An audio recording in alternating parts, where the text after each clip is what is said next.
Hello, everybody, and welcome into my latest live feed. My name is Carey Holzman. I'm Mitch Morrison. It is Mitch Morrison. And on our channel, on this channel, all of our channel, we showcase how to build computers, repair computers, upgrade computers, expose scammers, review technical gadgets, maybe a little snack food review now and again just to mix things up. All kind of good stuff. Yeah. And so today we're going to do something a little unusual, maybe a case you've not seen before. Look at this case, Mitch. This is the Raijintek. I don't even know how to say the name of it. This isn't even available on Amazon. I had to buy it from Newegg and put a link, a non-affiliate link. I won't make any money on this link, to this $250 case. And it's a lot bigger than I thought it was going to be. This thing is... And it comes in 3 different colors, right? Silver, yep, black, and then I don't know. And the company has a great promotional video showing how all the parts go in the different colors. And the link for that's in the video notes if you want to check it out. I'm going to step around here because I want to explain why this is such a long case. Normally, we stack things up in a tower. So we have to lay things flat in order to get to this slim style of case. That's going to mean no air style, no air cooler, right? We really don't have the height for that. So we can put a 120 or a 240 millimeter radiator over here. And then between these two parts, the Mini ITX motherboard goes towards the back with a hard drive cage in the front. And then next to that is a spot for your optional GPU, which this case comes with the riser cable here and the nice little box of screws and some zip ties for your $250. So again, radiator, motherboard and hard drives, optional GPU, and then power supply, and then an area for your power supply cables. Up front, power switch, USB Type-C, and 2 USB 3.0s. And that Raijintek, right there. Not quite sure how it's pronounced. This is intended to go in an entertainment room of your house. Some people have entertainment rooms. Nice screening rooms. Yeah, you got a theater room. Yeah. So they call this an HTPC, or a home theater personal computer, HTPC. And it differs in that home theater PCs are supposed to look like they belong in with all the other audio video equipment, right? Not as a computer, but as a piece of audio video equipment. And it's supposed to be quiet. You don't want to hear the whirring of fans and such to interfere with your theater experience. And I was just looking here about the finish. And I guess the panel gap is the same. I see a little bit of a gap here, but overall, my first impression out of the box is it feels like it's really nicely made. You know, we've seen all different kinds of cases on this channel that are, you know, made of thin gauge material, where the paint jobs aren't done right, or done well, I should say. So far, just out of the box, it looks really good. I got a little bit of a wobble happening here, but this is a natural piece of wood, and it sort of has a little wave to it. It's several pieces of wood attached together. And if you run your hand across it, you can feel the waves on it. So what concerns me is these legs don't seem to be adjustable. It has a very nice retro feel, though, very 50s or 60s, you know. Yeah, doesn't it? Yeah. And I would say that, you know, I would guess most people are going to put this, I mean, I don't know, you'd need a shelf this deep. I'm not sure. Maybe on the floor. I don't know where you're going to put this. I have just a space in my theater room. Do you? Well, you'll probably go home with it then. But I'll tell you what, this wobbling is not the fault of the unit. It's a fault of the table. But it sure would be nice if there was some way to, you know, like a balancing method where you could unscrew the legs. But clearly the way this is designed, it's really about the look more than it's about convenience, right? This is just meant to meet a certain aesthetic for a very specific purpose. Not that you couldn't use it for other things, but why would you? For $250, this is really intended, as I mentioned, to be a home theater PC. Yes, you can put a super high-end motherboard and graphics card in there and also make it a gaming PC. You could game in your theater room. Yep. You're going to crank the price of this bad boy up by twice if you do that. Now, I made a mistake when I ordered the parts, and I was a little panicky because I thought, uh-oh. For whatever reason, I was looking at all the mini ITX options I had, and I was going to go with an 11th gen Intel Core i5. I thought it would be perfect for a media center build. And ended up with a micro ATX. Sometimes when I'm scrolling through, Amazon starts listing all the socket types or the chipsets that I'm looking for, and I didn't catch it. And, you know, I even received the board earlier in the week and still didn't catch it until today when I was putting the parts together. I said, wait a minute, this is not a mini ITX board. And then double checked to see that this will only take mini ITX. And yeah, there's no option to go micro. No room. Yeah. And then I was in a little bit of, A tizzy. I was a little panicked. I was like, all right, what do we do? Do we cancel today's show? Do we go back to the big beast build? What do we do? So looking at the boards I have, the mini ITX boards I already have, and I have this MSI, watch the CPU up there, this B450i, had this for some time, and I checked the compatibility list, and it should work with the 5700G CPU that I bought for the motherboard. Should. Well, it may need a BIOS update, Okay. but we'll cover that if we need it. I've got another lower end Ryzen chip I could fall back on. So I had bought the Ryzen 5700G. If you remember, Ryan in Nevada sent me a couple of AMD motherboards. And the one he sent was a really nice high-end gaming motherboard. Right. And we put it all together, and it wouldn't turn on because there's no place to plug an HDMI cable in the back of the motherboard. It must have a discrete graphics card. So I'm like, why did I spend extra for an APU? You know, and I thought a board of that level, that expensive, would have it. Yeah. No. So I'm like, okay, that's no big deal. The board's fine. We know it works. I'll order a different CPU for that where it doesn't have built-in graphics since that board requires discrete graphics. And I just kind of put it aside and didn't think about it. And Ryan sent me two boards, and my initial thought was maybe the other board, you know, I'll just move the CPU to the other board, the lower end board. But I haven't even taken the other board out of the box or looked it up to see if it's got video outputs. So I said, well, we'll solve this right now. We'll take the RAM that we used on that 5700G build, where we couldn't, we had to get a graphics card and plug it in. That's how we know the motherboard works. So anyway, that's all been sort of disassembled except for whatever solid state drive, whatever M.2 I put in there, still in that other motherboard. But we took the CPU off and Mitch has cleaned it. We're not going to use the stock CPU fan that it came with because we're going to use this liquid cooler here, which is the something different. This is an EVGA closed loop CPU cooler. It's a 240 millimeter. I've not used any of the EVGA liquid coolers, and we're going to pair that with this small form factor EVGA 650 watt power supply. So we're kind of doing an EVGA thing today. This was going to be an Intel build, but it looks like it's going to end up as an AMD build because that's the parts I have, and the show has to go on. The video has to go.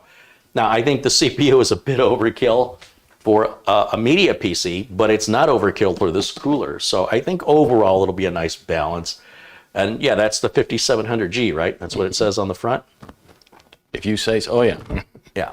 And this board, the B450i, should work with it. So that's going to be our mission today. Oh, for the drive, I was thinking of using an Intel, a cheaper 2 terabyte drive. I didn't want to put a more expensive Samsung in here because the performance shouldn't matter for streaming. And then I decided to just, instead of picking the budget one or the expensive one, I went right down the middle and I picked the one that was a little bit more money than the budget Intel and a little bit slower than the Samsung, the high-end Samsung. So that's a 2 terabyte ADATA XPG. Is that the 8100? Yeah, SX8100. I've used these in the past. And it's probably also overkill for a multimedia PC in as much as how fast it is. Intel would probably have been better, but honestly, for the price difference, I just went with that one instead. I can't tell you exactly the reasoning I had, but there was some reasoning there at the time when I ordered it. I just can't remember what it was anymore. you know, having received that micro ATX board, really, I just can't believe I didn't notice that immediately. I've had it for days, and I kept all the parts together for this build. And it wasn't until I was setting everything out. In fact, I've had this case in the box over A while, yeah. nearly 2 months. This is the first time I've ever taken it out of the box. It's the first time ever really seeing it in person. And that's why I was quite shocked at just how large it is. I thought it was going to be about like that. Yep. So The photo on their website is very deceiving. I was like, yeah, oh, it's going to be a cute little thing. And then I got thinking, how are all the parts going to go into something? yeah, it would have to be taller, right? Right, yeah. So with everything side by side, power supply, graphics card, motherboard, radiator, they just lay it all out. Of course, if we had more parts, you have to just keep going. So that's where we're at. Let's give some shouts out and hellos to the folks in the chat, the contributors. Hope everybody's doing all right on this Friday. It is Friday. Yeah. Let me scroll to the top here. It looks like we got some contributions. Peter Laycock contributed $50, saying hello from Bonnie, Scotland. Joseph Hawkins in New Zealand with 25 New Zealand dollars. He says, I have to go, but I'll watch later. And that's from Joe the Kiwi. Planet Cryos contributes $5. So thanks again to Planet Cryos, Joseph Hawkins, and of course, Peter Laycock. Peter Laycock does so much for us here. Hello to Bob Connors and Luke Greenia and Ada Rivera and Ken Stout. Welcome in Catherine Anna Hauserman and Randy Reed, Johnny Belcher Jr. Mort Mott's in the chat. Blackwatch in the chat. Sarge Tech in the chat. Tony Wallow joins us. Hey, Tony. Just scrolling through what we were missing here while I was... Jason Wyrick is there. Jim, KJ3N, Jeff Ryman. Michael Dane, he's the man. The man. Rick Hubbard joining us from London, England with a £5 contribution. As always, thank you, Rick. Appreciate your support very much. And Kenton Morton with a $5 contribution. He says it looks like a 2021 VCR computer. Explain that to the kids today. Yeah. What's a VCR? And there was a contribution through PayPal from... It was just before we got started here. Just happened to catch it. Louis Coronado sent $25 via PayPal. Well, thank you, Louis. Thank you for supporting the channel so that we can buy all this stuff without having to ask the manufacturers to send it to us for free. Sometimes manufacturers don't want to send you what you want. They want to send you what they want to push. So then you have to sort of make exceptions or cut corners and explain to the audience, this may not be how I would have designed it, but this is what the manufacturer sent me. In this case, everything is pretty much the way I would have it, except I did intend it to be Intel. Now, I should also mention that B450i, I'm noticing on the back, it's an Amazon warehouse buy, meaning that that's a return board. So hopefully that's okay. I don't remember if we tested it. Okay. But well past my return period. It's mine. Okay. Whether I like it or not. Ada Rivera contributes $20. Thank you so much, Ada. Aaron Werner with $1.99. He says, awesome job, Carey and Mitch. Matthew Barnes with a £2 contribution says, hey, Carey, it's my birthday. Well, happy birthday, Matthew. Everybody in the chat say, happy birthday, Matthew Barnes. Right on. Another year closer to death, not to be a downer. What's it like? Yeah. Yeah, I'm a lot closer than you are. Roger, well, you're not. Well, you're assuming you're dying from that I'm dying from old age. Oh. I want to go get hit by a car. Oh, okay. Roger Mack with a $5 contribution. My car. All right. Exactly. That's good. Yeah. Roger Mack contributes $5. He says, always a great presentation with you guys. Right on. Thank you guys again. Thanks for showing the love. Appreciate it. Show Matthew Barnes a little love. We'll give him a happy birthday there. And we've got about 209 viewers. We're a little low right now. Yeah. A little low. On this Friday. Yeah. Where's everybody at? How come they didn't invite me? Yeah. Let me try this other camera angle out here for a second. See if this is this too close? I got to stand over here. Is that camera? That one. Okay. Yeah. All right. Perfect. Yeah, just Go ahead. Yeah, I need to get shorter Yeah. or taller shoes. Yeah. One way or the other. All right, so camera 2 is good to go that way. Go back to that shot. All right. What do we want to do? Where do we want to start? Do we prep the motherboard, I guess? We could prep the board, or we could prep the case first. That's true. Although the case is pretty big and it's going to get in the way. A couple other contributions I'll shout out here while we're making up our mind. Bob Connors joins us and contributes $25 and says, I don't know why I keep doing this. It's an addiction, I tell you. A good one. All right. As far as addictions go. Yeah. And why does everybody say addiction with a negative connotation? Right. Can an addiction be a good thing? Like I'm addicted to breathing air and I'm addicted to eating food. Yeah. I think that's okay. I mean, what's the cure for that? The cure for everything. Death. Randy Reed with a $10 contribution says, good afternoon, Carey and Mitch, an awesome duo. And Gainsey95 with a 12-pound contribution. So thank you, Gainsey95, Randy Reed, Bob Connors, thank you guys again for voluntarily contributing to support this channel so we can continue this nonsense. Right? Somewhere out there, somebody's looking at this going, I want that. I wonder who. Well, besides this guy, do any of you find this case appealing, that you would want that? Do you have a home theater, or do you want a home theater where you think that would be an ideal solution for you? I'm kind of curious what your thoughts are. Well, plus I would, I've got in my window of the screening room over-the-air TV. You know, you can still get digital channels like, you know, ABC, NBC, CBS. So local channels. Local channels. And so with the two USBs in the front, and I'm sure a couple or one or two on the motherboard, I've got a little doodad that you plug into the USB, and then you run your coax cable that's to the antenna that's taped in the window, and I can pick up about 70 channels over the air. You're talking about to the back of a TV, not to the back of a computer. Well, no, it would be. Well, that's the power supply. Well, yeah, it would. That's the motherboard. It would be to this, you know, to the antenna, and then. Let's say you got an antenna plugged into the USB port of your motherboard. How do you then change channels and watch TV? With a piece of software. They give you a remote. But there's just got to be a piece of software. There is, yeah. I forget what it is. But it all comes packaged together? Mm-hmm. I've never heard of such a thing. Yeah, and then I can watch over the high def, over the air local channels, which is great. Let's see what we have in the comments here. Craig Lilly with a $5 contribution says, greetings to Carey and Mitch. Well, greetings, Craig. Kenton Morton, oh, we said that one already.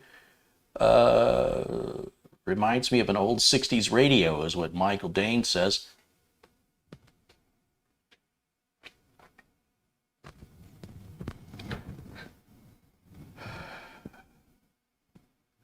Icaratus says, it's a sexy case, but I'm totally done with HTPCs. Alice says it has a nice space-age look. Ken Jung recommends the Intel Nook for a home theater PC. Yeah, it's a little tiny box. This is more of a, you want people to see this, but you don't want it to stand out as a computer. The Nook would be my choice for an HTPC because it's so small and tucked away. It's definitely not a showcasing piece. It just gets the job done.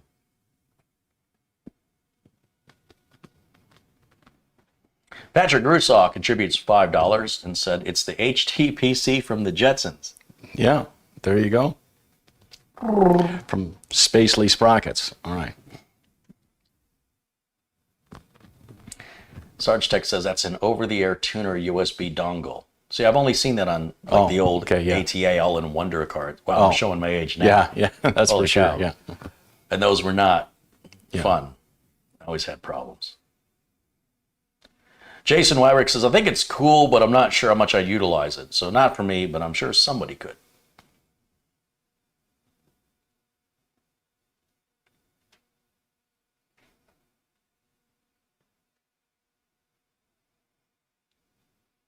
And if I had this right next to my NAS, then is there a way to tie, I guess over the internet, over Ethernet or something like that. Yeah, they wouldn't. You wouldn't physically connect them together. Everything will connect to the router, and they'll be connected. Everything connects to the router, and the router connects everything. Everything, yeah. Yeah. So no different than if they were in separate rooms of the house. Whether they're physically side by side or across the other end, they'll still connect to the router, wired or wirelessly, and then they'll communicate that way. Yeah.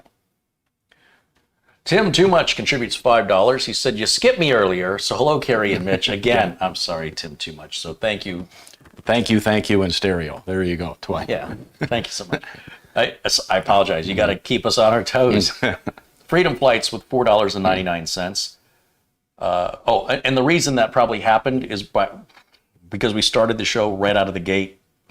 Some of the chat has already scrolled by, and I can't go back, and YouTube's not showing me the history beyond that point. So I didn't see it.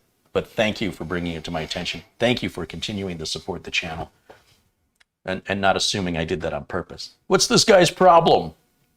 Yeah, just didn't see it. Too much Gatorade. All right, so. No such thing. Yeah, right. Freedom Flights with $4.99 said a Samsung 970 Evo Plus Gen 3 versus the Samsung 980 Pro Gen 4. I'm building a new computer, and I'm going to use an i5-11600K. The Samsung 980 Pro Gen 4 is quite a bit faster on the read and write speeds. That's pretty much all you're buying there is performance. So if you want to, have a Generation 4 drive and have that added performance, you pay for it. The 980 Pro is pretty pricey. It kind of depends what you need the computer for. Going from Gen 3 to Gen 4, I think most people aren't going to see a difference other than in benchmarks because you're already moving data at 3,500 megabytes a second. If you could double that to 7,000, and it's already taking, 3 milliseconds for something to load, and now it's going to take 2 milliseconds for something to load. It's probably not something a human is going to notice, but benchmarking will. But it also depends on how you use your computer. So if you want the best, right, then the latest and greatest, the 980 Pro Gen 4 is the way to go. And you definitely want to use that on an 11th Gen 500 series chip from Intel. I know some of the 400 series are supposed to have working Gen 4, but I haven't verified it. I wouldn't play around with that. Besides, with an 11th Gen, you get the most out of it on a 500 series anyway. So really, your choice. You could go to Google and type in exactly that, Samsung 970 Evo Plus Gen 3 versus 980 Pro. And I think CPU Boss or some site like that will come up and it'll show you all the different benchmarks. But at the end of the day, what it amounts to, it's like buying a Dodge Hellcat that's got 800 horsepower, versus the regular Dodge Challenger non-Hellcat. You pay a lot more to get a little bit more horsepower. And for some people, they pay it happily. And for other people, they're like, yeah, this plus the terrible gas mileage and the higher insurance rates, that's something I'll rent and get it out of my system. I don't need that every day and just sit there and just, drink up the gasoline like it's flowing water. But it is the American way. So to each his own or her own. Or their. Or their own. Oh, yeah.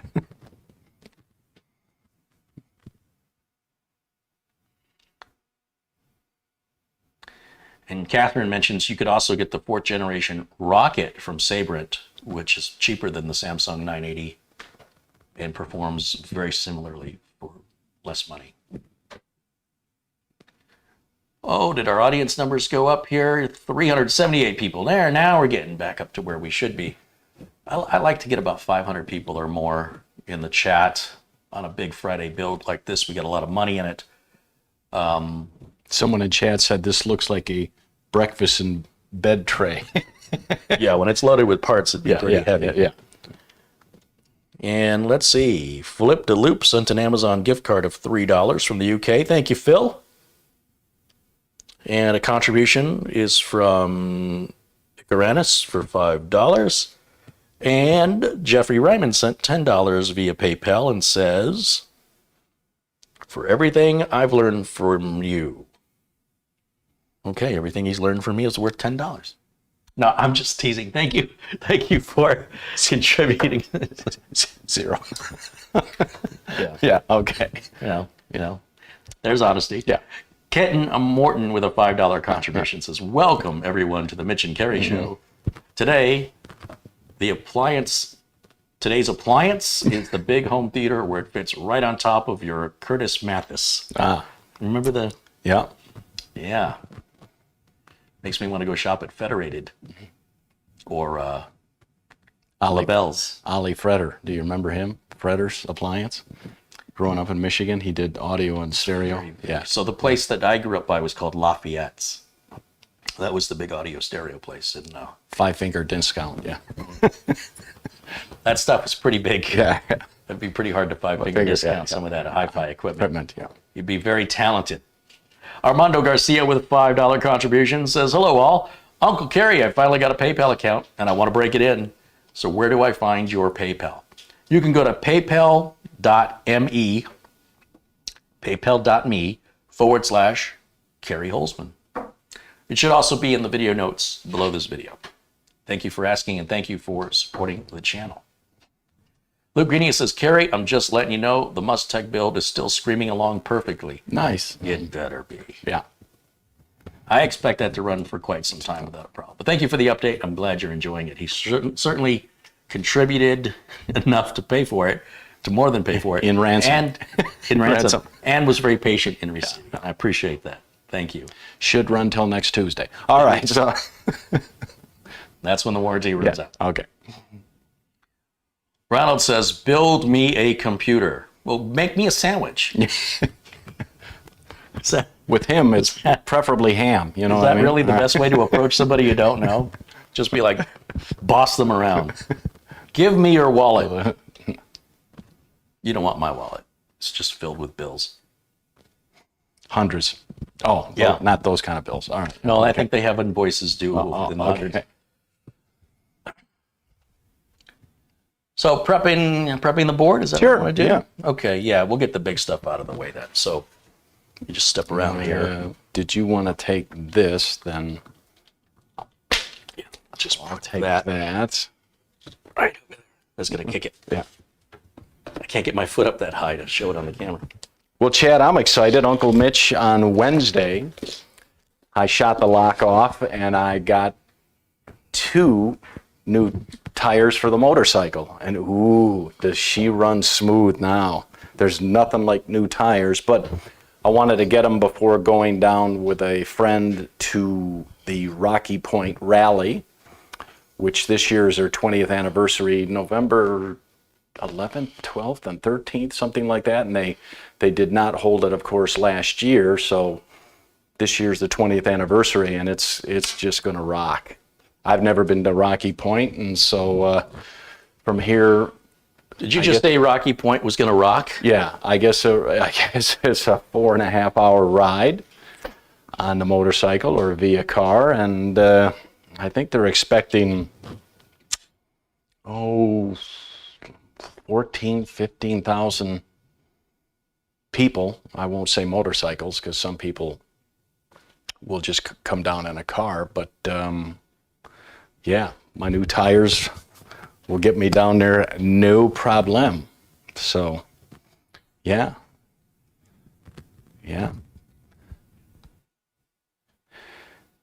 Elijah, did you ride your new?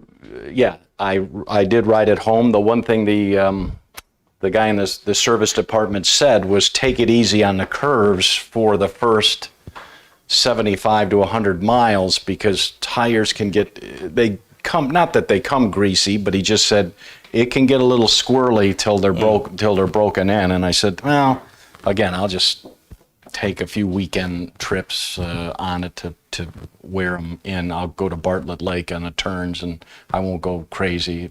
I'll take my time and break those tires in. But the bike rides, what a difference with new tires. So I'm pleased. Jose Antonio Serrano contributes 50 Mexican peso. This is a great channel. I've learned a lot from you. Excellent shirt from Alan Parsons. Oh, yes, thank you. And greetings from Mexico. Right on. Yeah, I was all set to see Alan again and signed up for a meet and greet. And here at the Celebrity Theater about a month ago, and then he canceled. But I can't blame a guy who I think is 73 or 4 years old. You want to be a little concerned about what's going around now. So we had a contribution here I missed that Catherine's alerting me to here. Alexandru Lonscu contributes 25 Romanian Lau, about $5.88. In US, he says, I hope you have an older CPU handy because that B450 motherboard will certainly need a BIOS update for the 5700G for sure. I don't know that because this is a return product. Okay. And I don't know if we tested this in the past. I can't remember. And I don't know if we would have tested it, we would have updated the BIOS. And we don't know, even if we didn't test it, that the person who had it didn't update the BIOS. And I don't know which BIOS update makes it compatible with the 5700G, but as I stated right in the beginning, I said, this might need a BIOS update, and if it does, I have an older CPU. So we've already covered this, but thank you for the contribution, and we'll find out here. Either way, it's gonna, we're set, we're good. I always have an old AMD CPU. In fact, I've mentioned that anytime you watch me do an AMD build, there's been occasions where I've had to bring it out, and I've explained every time I bring it out. The reason I have it is if I have a BIOS update issue with using a newer AMD chip with a pre-existing AMD motherboard, it's just something unique where AMD is currently in their manufacturing process that I just don't deal with on Intel. Certainly not as often. Okay. It happens often enough that I do keep an older AMD CPU specifically for that purpose. Always have. Well, not always have, but ever since I started about 3 years ago, it's always been in the stable for these boards. Okay. But yes, that is correct. Catherine says the BIOS that you need is anything newer than 7A40VAF. That's fine. I mean, we're not going to upgrade to that, basically. Right. We're going to upgrade to whatever the latest BIOS is, regardless. It's going to work or it's not going to work. Doesn't work, we swap the CPU out, update the BIOS to the latest. Okay. Right? It's not like I can check the BIOS version if it's not going to boot. So knowing that information, interesting, but not necessarily, when I was saying it, I didn't mean it quite literally, other than in the construct or in the context that if the person who had this board prior to me had it during whatever that BIOS update came out, it's possible it's already got that or newer on it. Okay. I don't know. Or we shall may find have out opened together. It in the past and we may have already updated it from whenever we did that, however long ago that was, which might have been that version or later, but I don't know. All I was saying was I don't know what version of BIOS is required that starts the compatibility for the 5700G. That's all. Not that I needed to know specifically what it was. But thank you. I appreciate the information. Armando Garcia contributes $5 and says, I think I just requested money instead of sending it on PayPal. People do that all the time. I get these requests. Oh, okay. When you click on the PayPal link, there's a button, right? It's a little radio dial. Sending money or requesting? And I think requesting's on top, and that's the default. You got to change that. Okay. Catherine says the BIOS version she told me is the newest one. So apparently, I guess she's saying you need the newest one to be compatible with the 5700G because the 5700G has been out quite some time. But I really don't want to keep droning on about the BIOS. I'd rather, Catherine, please, can we let this go and move on? Because at the end of the day, what matters is whether or not we have a BIOS that's compatible with the chip. We're not going to know that until we try. And if it doesn't boot, we'll know to swap the CPU out. So we're going to do all this on an open bench. Okay. Should we put the Lazy Susan back out? I guess we should. That Lazy Susan had to be taken down because the case is so long, it doesn't, the legs are like out like that. So let's see what we got here. So on the MSI B450 Gaming Plus AC, there is our tiny little motherboard. Yeah, I have no idea if I've worked on this before. I like the screws right there for that. Oh, that's a good catch. Yeah, for sure. We'll set that there. And we're going to need that, right? We will, but not just yet. So we'll set this aside for right now. I don't think we need anything in there right now. And I'm going to go ahead and just drop the CPU in it. got a little schmutz on the side. Remember that? Yeah, we were cleaning the thermal compound from the previous build. Would you hand me my old man glasses, please? My nerd glasses? I can't see without my glasses. I gotta have my glasses so I can see. Let's go to, The Magic Cam. yeah, let's go to the Magic Cam. Hello, Magic Cam. There it is. There's the Magic Cam. All right. Let's see what we're gonna do here.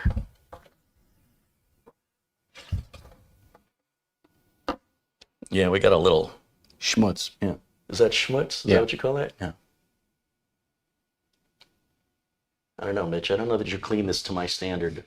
It's good. Sorry, boss. Oh, and here's the... coming out of your check. Yeah, here's the doodad. That little white dot right there. Right So there. that little gold arrow means it goes in towards that.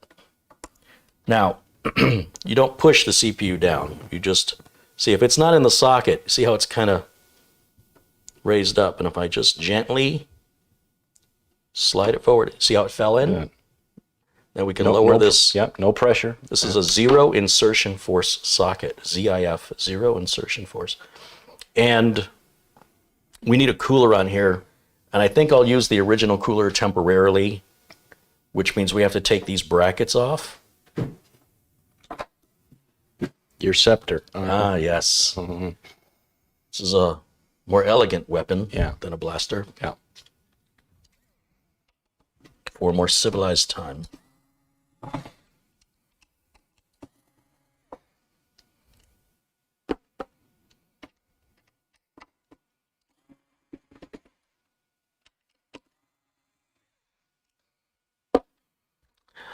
Thank you, Nurse Mitch. Indubitably. Okay. Using So big words today. All right. I am going to, I put the cooler away. Let me go grab the cooler. I don't think I'm going to put any thermal compound on it for right now because, You just want to test it, right? yeah, we're not going to really push it hard.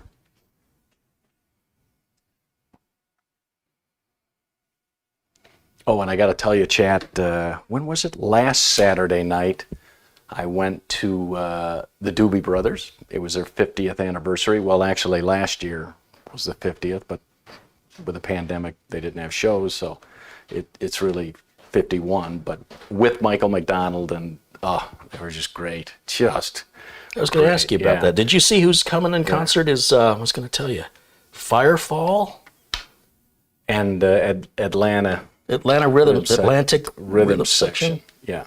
Atlanta Rhythm section. Atlanta, yeah. Unfortunately for them, who sing spooky, and I'm not going to let it bother me tonight, the lead singer died about 9 years ago. So they must have someone that kind of sounds like him. Well, this creates an interesting dilemma. Now what do I do? If I put it on this way, Okay. this logo hits this shield. All right. If I put it on this way, the logo goes over the RAM.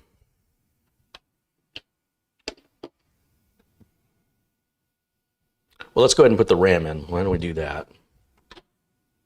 So these are our Elite 8 gigs each, DDR 3200. DDR4, yeah, 3200. Yeah, DDR4, thank you. That's what I meant. Yeah.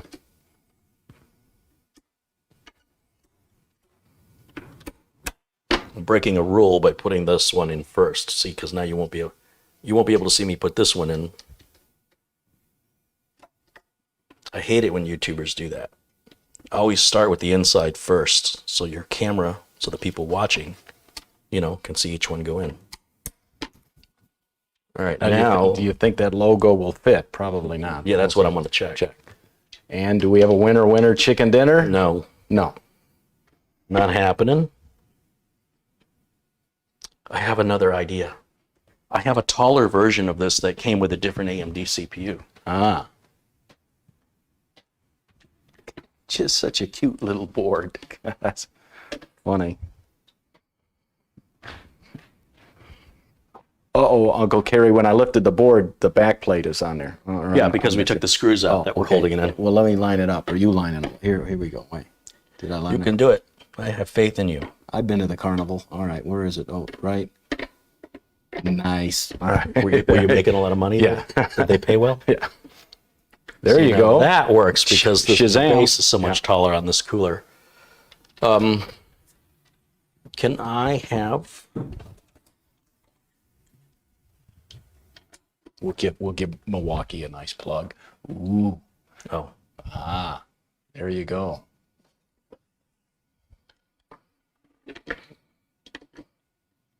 it's such a bad habit. I started to pick up the motherboard by the heatsink. I haven't attached it yet.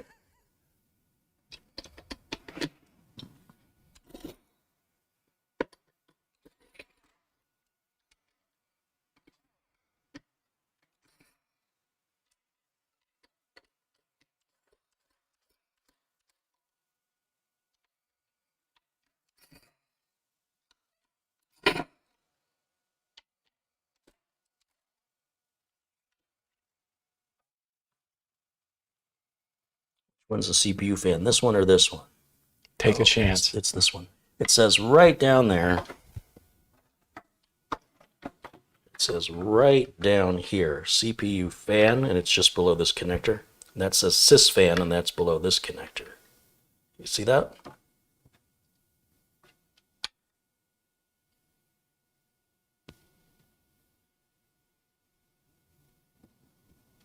And so this is going to go on the CPU fan header,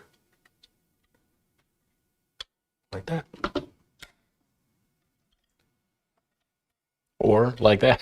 Yeah. Or like Why is it not going on? There it goes. Yeah. There. Okay, so now we just need to give it some power, I guess, right? We've got the CPU, the RAM. We don't need any storage in it at this point. We just want to see if it's going to boot. If it doesn't boot, I've got an older chip, so we can update the BIOS. Is that a plan? keyboard and mouse. Keyboard and mouse. Right here. And then we need a power supply. I think we'll just use this big old Thermaltake power supply since I have it out and available. And then we're going to need, what else? Oh, we're going to need a power switch. So let me go and get the power switch here. I was talking about the front port headers in quite depth yesterday, and I mentioned how they're always the same except maybe on a micro ATX board, they're always by the big power connector. So on a micro ATX board, because everything's so condensed, find your big power connector, that big one, and usually your front port headers are around here. So this looks to be a USB 2 and a USB 3 right here. See this? So in this case, my example was not good. And what they've done is they've moved the front port switches over here. Start looking for the same sort of pinouts. See, they look nearly the same. That's the audio pinout, and I can tell by just looking at it where the pin is missing up there. And then above that, geez, where's our power? That might be our power header right up there with our audio header here. Maybe. Now, of course, the manual would explain all of this to us, but, you know, prefer not to read the manual. This is RGB headers here. Yeah, well, this is the only other header it can be. So our power switch would still go into the same position when this is located down here on other motherboards I work on. It's still the same pinouts. So the power switch still goes on the second pair of pins on the top row. And there's no positive or negative, so you can put this on the other way around. It still works the same.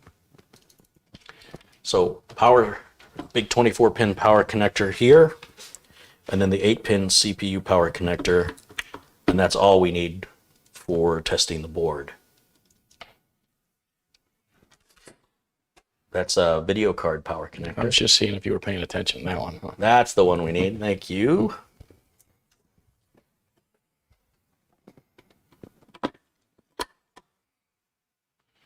Okay, so we've got the keyboard and mouse, we've got power, we've got the switch. I need an HDMI cable. We which I conveniently leave on the floor along with everything else. And we'll plug that in there. And I think we're ready to test fire this bad boy. What do you think? Truly the smoke test. What do you think there, Uncle Mitch? Power switch on. Oh, we need power to the power supply, don't we? That might. Yeah. I thought I was forgetting something. I was going to have it. And you thought of good feelings. of hopes and dreams. All right. Yeah. I thought maybe sending it some good vibes. Vibes. Here, hold that for a second. It's a little wrapped up down here.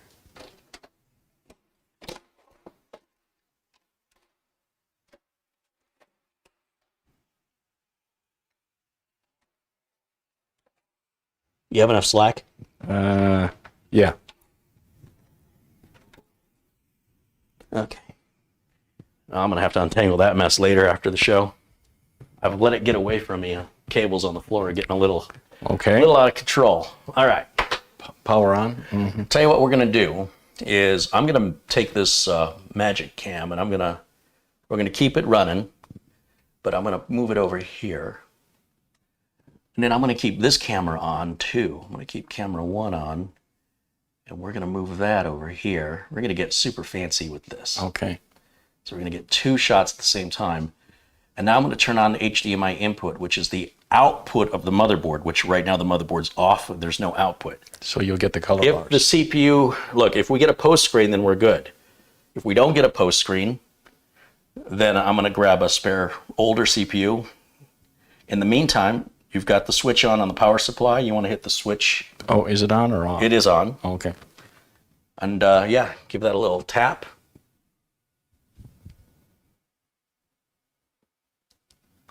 We're off to a good start. We got fan spin.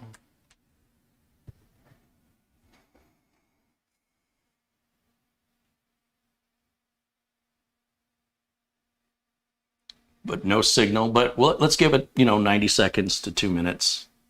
Yeah, be patient. No touchy.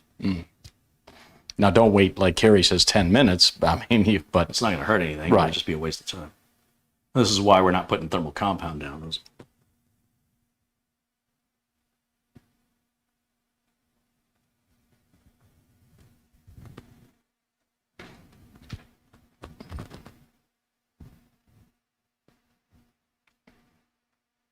It doesn't seem like we're going to be going anywhere on this.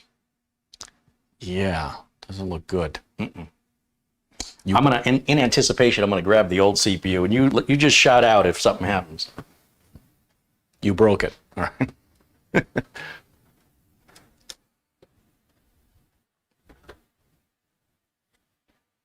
Still nothing, huh?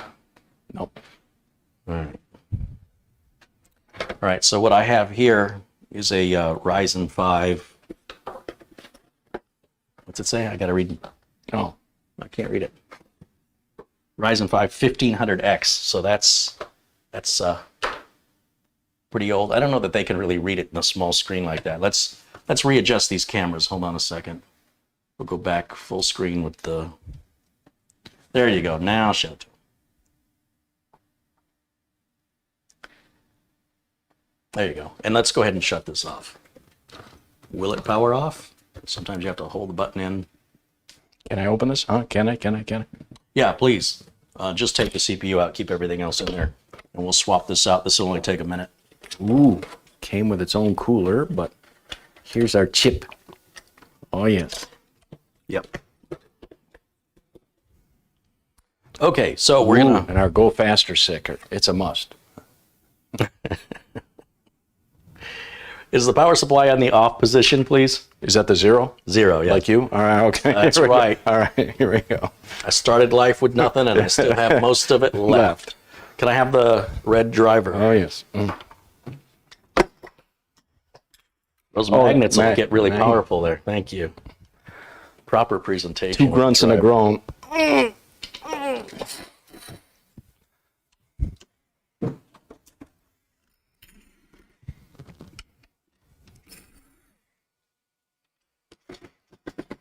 I was just curious. I mean, we could have started with the older CPU, but where's the fun in that? There's no excitement. People do not have fun anymore. No thrills, chills. That's right. Amazement. All right. So here's our new CPU, and as you can tell, it's completely different. Yeah, no, they're exactly the same. But what's underneath here is completely different. So we'll take this one out temporarily. Temporarily. That's a lot of syllables. Yeah, syllables. All right. And I'm going to put it upside down so it's not bending the pins. We'll just set it right there. We'll take this one out, again, holding by the edges. And just gently set it on top, and if I just move it around, it falls in. Lock it down and put the heatsink back on, and then we can fire it back up again. See how easy that was? Did you blink? You might have missed it.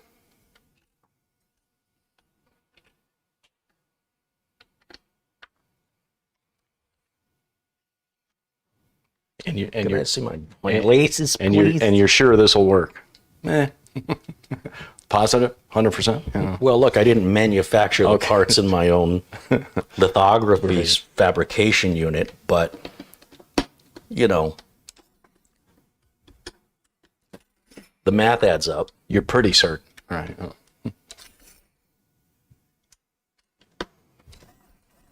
You can ask the magic 8-ball and see what it says. I think it'll say all signs point to yes. All right. Thank you, Mitch. Now hit the switch back on the power supply. Make sure everything's still plugged back in good. Hit the power switch there. Well, you want to change screens so that we're two or no? Okay, let's bring this back over here. Now? Yeah. Now? Yeah. Got fan spin. That's good. Oh, fan slowed down this time. That usually means it's ready to boot. So you say. All right. There we go. Any minute. I can feel it. It's going to happen. Bueller. All right. Coming. Yeah. Here we go. Light just lit up on the board. And, you know, it's got to train the memory, train the CPU. Give it just a moment. Got a good feeling about this. Go with that feeling. Yeah. I'm going to go.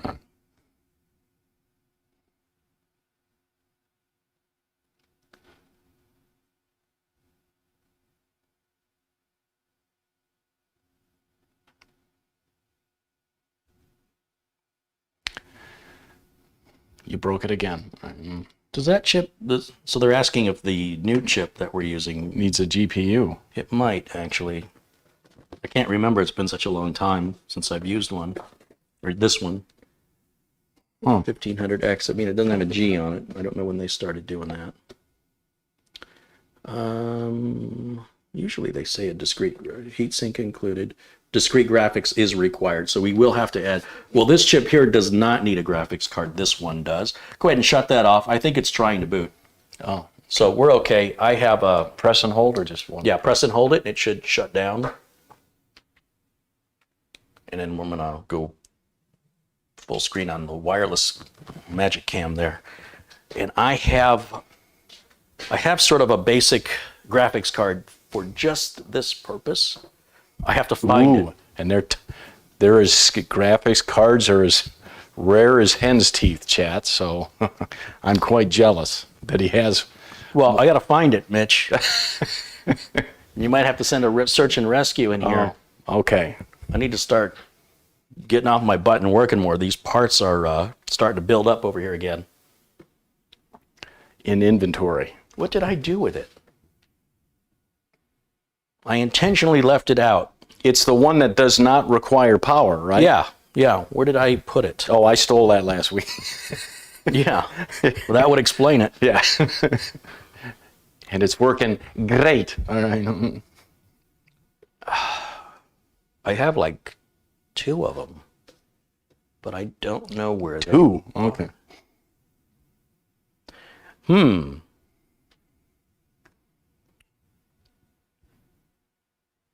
have a joke of the day, Mitch? I do. Keep us entertained. So Chad, it's now time for corny joke of the day.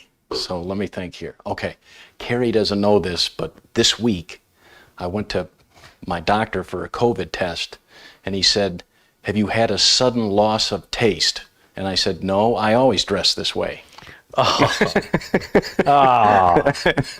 that's pretty good.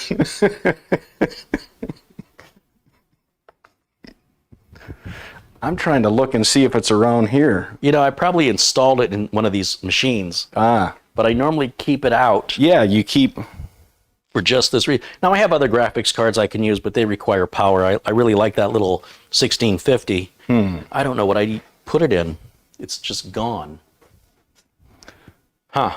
Well, I guess I'll figure that out another day. I'll just grab this card here. So you're just going to need one that requires power? I mean, this power supply has the cable. Yeah. No, I mean, the power supply is fine. I just don't like to run the power if I don't have to. I'm just baffled as to where I put that graphics card. I left it out in my tools area, and it's not there anymore, which means it's probably sitting in one of these cases. Oh, or while something. Carey's back there, can anybody in chat recommend a good over-the-air USB dongle, TV dongle? You know, I know I've got one at home, but there might be some better. It's a couple of years old. Still works great. And jeez. It's an MSI board, so we'll use an MSI graphics card. This is a, I don't know what this is, 1070 or something?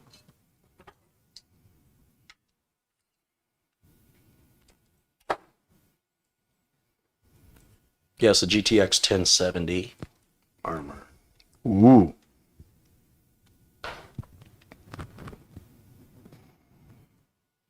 Power switch off on the power supply?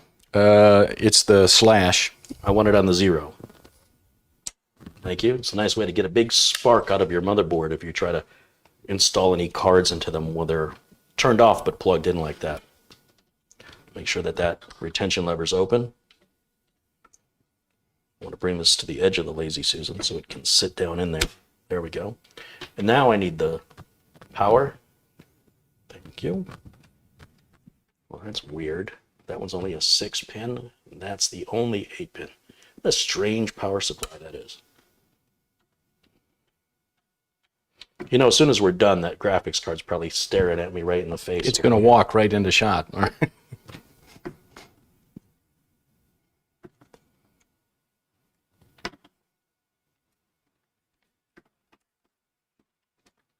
Perhaps you should have installed that first and then put Maybe it in. I should have, but, you know, I like to do things the hard way. Yeah, they're muscles. All right. Yeah, Okay. it's kind of my trademark.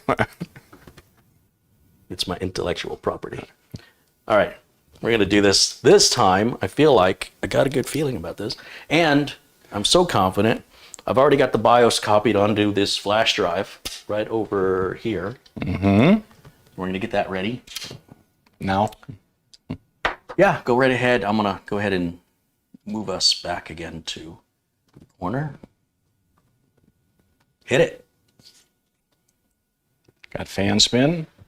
Take 3. Ooh, don't want that caught in the fan. Okay, the fan slowed down again, which is good. And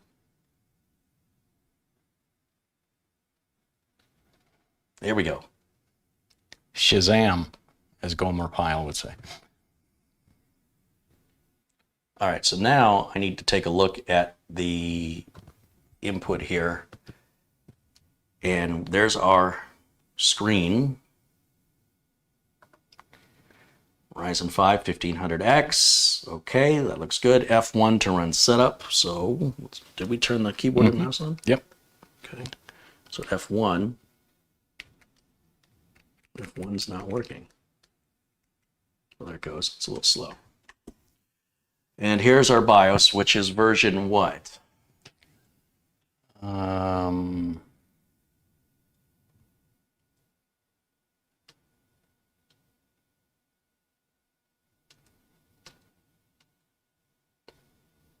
There it is down here. 11/12/19 BIOS build date, little old. Yeah, that's pretty old. That's certainly before the 5700 G that we're going to use was used. E7A 40 AMS. Okay, so what we do, we're going to go over here to, well, first I'm going to plug this little flash drive in over here into the back of the board. We'll just keep the screen on the output of the computer as I do this, because all I'm doing is plugging the flash drive in. That just before we went live, we went to the website for this board and downloaded the latest BIOS in case we needed it. And once we've done that, we should be able now to go to the mFlash up here, select one file. Do you want to run mFlash? Yes, I do. The system kind of shuts down and then restarts into the mFlash mode. This is something unique with MSI, so bear with us with the no signal on your screen right now. It's going to come back. I'm just going to borrow everybody's monitor for a minute while we do this. The mFlash software should start. Here we go. Still waiting. Okay, it's entering flash mode. I'm not touching anything. Select the file to flash, and it says the USB disk. That's the flash drive right there. So we'll click on that. Whoops.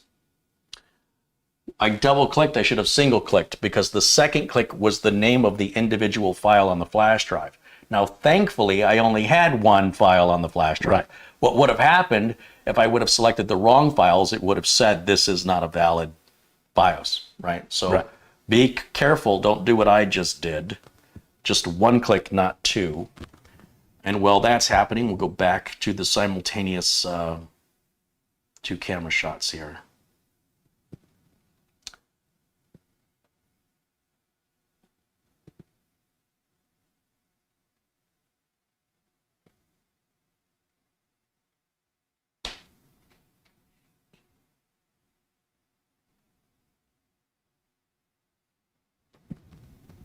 Still bothering me, right? I don't know where I put that GPU. And it's such a handy little GPU to have. I treasured it. I just don't think you would have put it in a build because you knew I would have, whatever the last thing I was working on where I needed it, it might still be in there. Okay. Yeah. I think. Now, when you're flashing the BIOS, what do we say? Hands off. No touchy. Patience.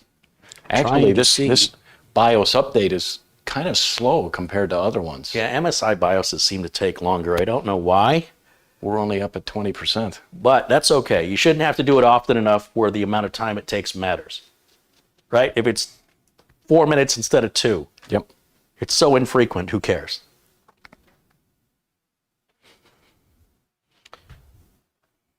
Still trying to find that graphics card. Ooh, chat, and I'm looking forward to this coming Monday. But a friend of mine who's a big movie buff is coming from Tucson here to Phoenix, and we are going to see on Monday afternoon Dune in IMAX. And we got, I got some beautiful seats because it's a Monday afternoon. Most people are working, and yeah, looking forward to seeing it. Since the director himself said, "See it on the biggest screen you can." Certainly the IMAX at 5 stories tall and 90 feet wide, and that 18,000 watt sound system. Yeah, looking forward to it. I unfortunately have never read the book. My friend coming is a giant Dune fan, and so he's read the book many times, and yeah, looking forward to it.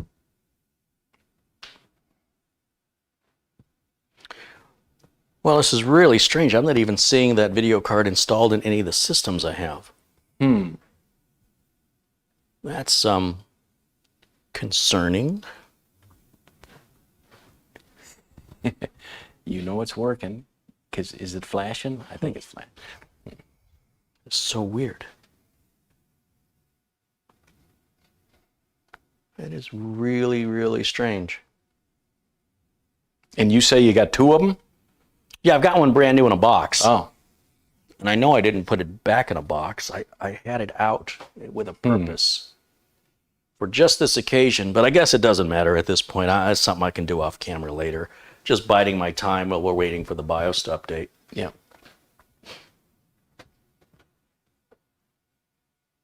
A little pokey. Yeah.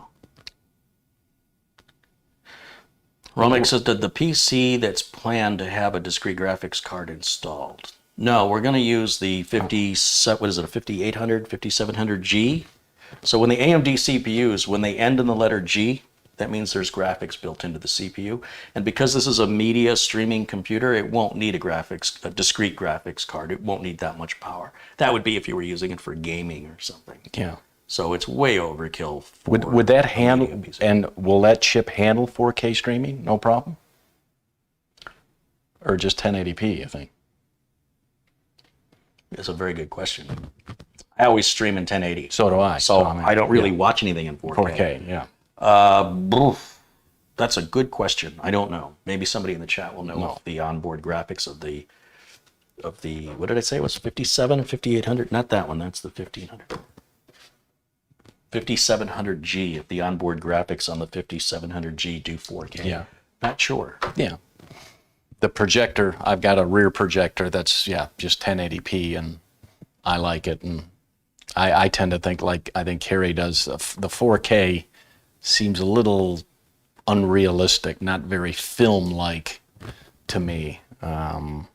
So I'm very pleased with how the 1080p looks. So. Jim says, I know the 5600G will do 1440, but he's not sure about 4K. And Arvale says the system may now fail to post after this update because that CPU will drop off of the supported list to make room for the newer CPUs, which is a good point to keep in mind. Don't freak out if after this is done and it reboots, that it will not. That it doesn't post again. Okay. But we want to make sure it's done flashing the BIOS, so don't act too quickly. When it gets to 100%, there still may be other things it processes on reboot. Okay. So just sit idly by and we'll see what happens. But we appreciate the heads up and the reminder on that. It's very possible. Yeah, I can't. And we would have no reason to have that CPU anymore after the BIOS update. So it's kind of it's kind of irrelevant anyway. But good to know. That typing is so small. I can't even see what. Are we at 90% or?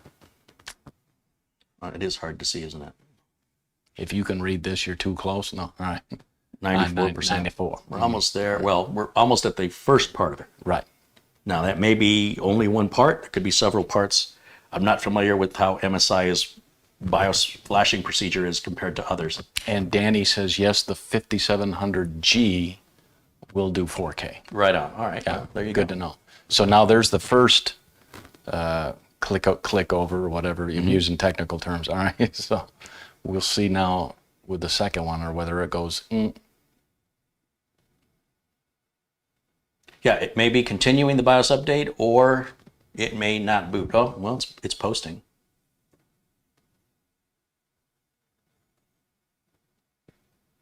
Still waiting. So again, don't act too quickly. Haste makes waste. Be patient. It's still, anytime you reflash a BIOS, it still has to sort of reintroduce itself to your CPU and RAM. It has to what we call retrain. And of course, as I mentioned, the BIOS update could still be finalizing any end of that process. I don't know. So we'll just give it, 2-3 minutes or something until I feel like it's not doing anything. I don't see the light on the flash drive flashing, so we're good there. Alexander says it will work with all CPUs. It has a higher capacity BIOS chip, which is why the updating is taking so long.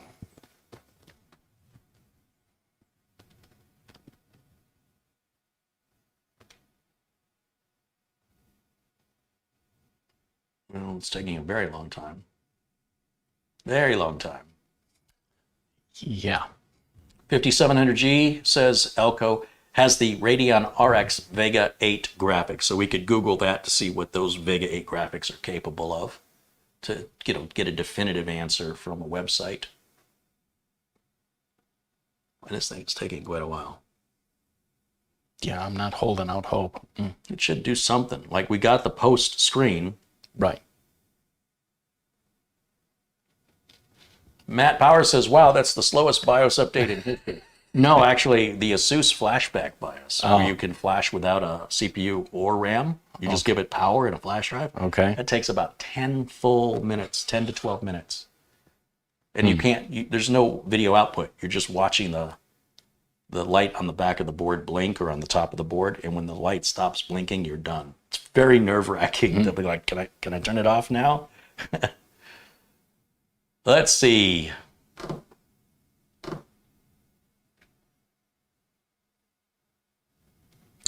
Well, given that there's no flash drive light blinking activity, I would say let's hit the power switch. Go ahead, Mitch. We'll make it your fault if you break it. Just tap it. Just tap. Press and release. That's a good sign. All right, when the fan stops, press and release again. Let's fire it up again and see what it does. Smoke. All right. Here we go. Because we did get the MSI logo screen. Post, but no, yeah. But it didn't post, right. It didn't give us a power on self-test. So here we go. It goes to the black screen. See, the motherboard LED was blinking around. There's the logo.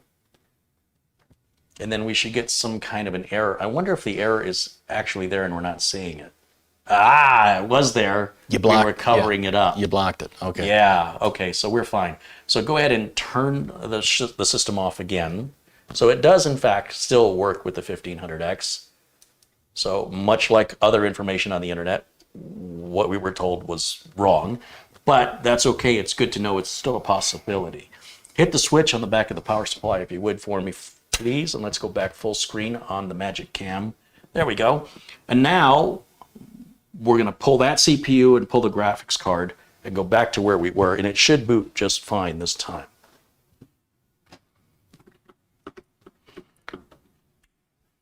Oh, you're going to change out the CPU, right? Yes. Yeah. But first, I want to get the graphics card out of the way because it's big. You know what you could sell that for? Don't ask. A 1070? Maybe $600? Maybe. Maybe 500? Is that a couple of years old? Oh, shit. Oh, yeah, yeah. Yeah. That's at least 3 or 4 years old. Oh. Yeah.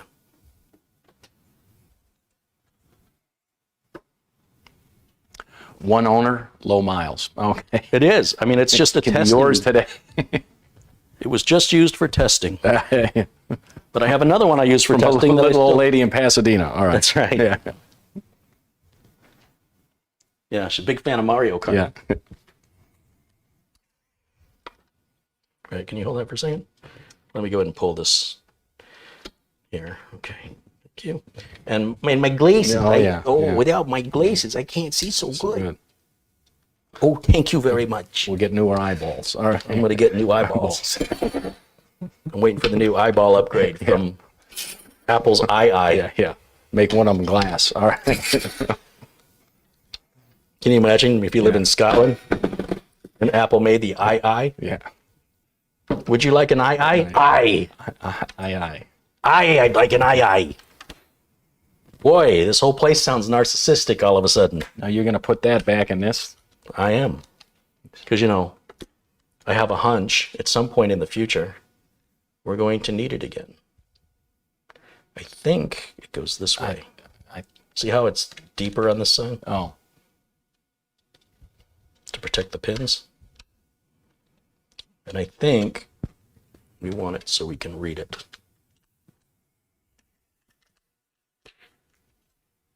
And then that goes back in here. Right back in there. OCD. Just like, ooh. Down with OCD? Yeah, you know me. Oh, it's got wiggle in it. That's okay. Yeah, no, I took all the other packaging out because it's a hassle. All right, put this back down.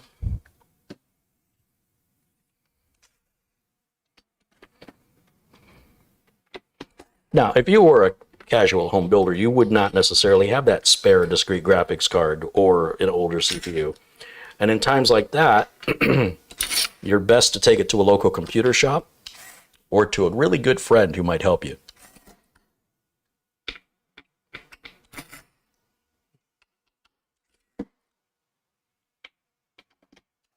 And that's more likely to happen with AMD than with Intel. So keep that in mind when you're choosing what parts you want to buy. Understand the proper expectations so you're not disappointed if you've got to go through what we just went through. And of course, we just made it look super easy because I'm a computer tech and I have lots of spare parts. Most people don't have the number of spare parts I have. I'll tell the world. All right. This should... Are you ready? This should work now. Okay. So let me step back around. Move the drive out of the way. And we'll go back to taking this camera down. Let's see. That's not the camera I wanted to move. I want to move this one. No. No. Not yet.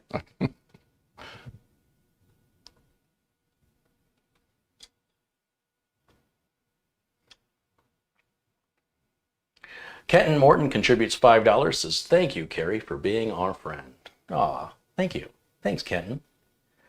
All right, Mitch, it's on you, brother. Let's make this thing work now, would you? Here we go. We're off to the races of the latest BIOS.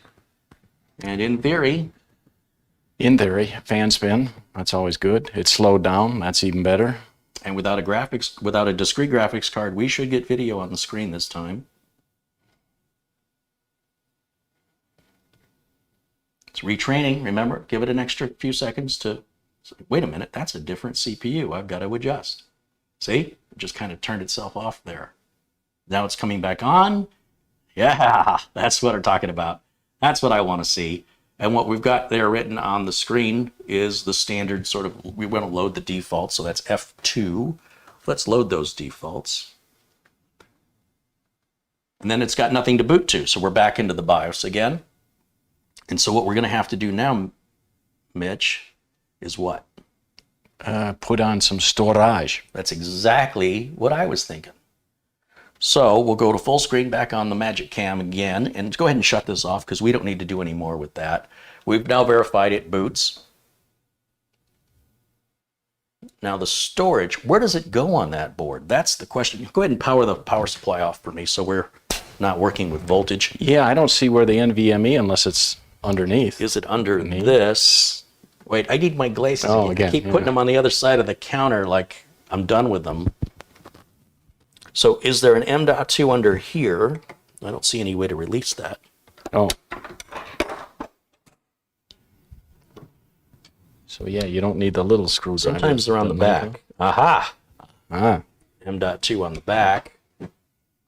So shall we get this out of the package? Yes, please.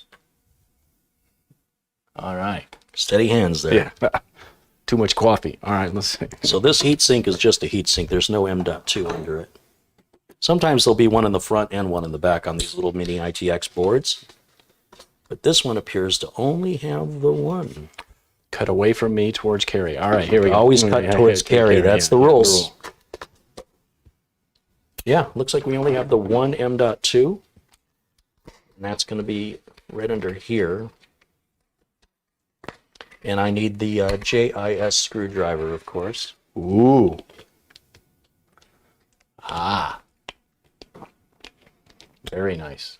Now, Mitch is easily impressed. Yeah. We'll just take this out. See how there's a cutaway right there? And what we do... Now you will need the little screw that was in this box. No, it should already... Oh. I thought there was one already there. I guess not. Okay. Yeah, you're right. As always. When you're right, you're right. So notice I can't put this with the label facing up like I normally would. It's got to go the other way. Show them. You see where the little screw? It just taped right there. You can have it there, Smedley. All right, there you go. Okay. All right. All right. This is the controller, this big silver chip. Every solid state drive that you see will have one like that. And a lot of times they put the sticker, the manufacturer sticker, over that. But in this case, what they want us to do, as you can see, the notch is going to line up, requiring this to go with the sticker facing inward. And then we place if we want to, this little heat sink, but you can see how flimsy it is. It's really just for looks. And it's on the, And we can turn it either way. Which way do you and think? it's on the back of the board anyway. So, Yeah, no one's going to see it. Yeah. So, What do you think? Should it go that way? Since nobody's going to see it, knock yourself out. Well, let's put the screw in there first. Okay. Is this bag open? Yes.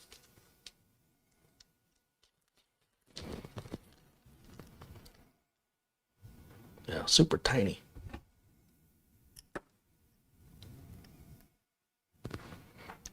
Always use a magnetic screwdriver for stuff like this. That thing falls into the carpet. Yeah, you'll never.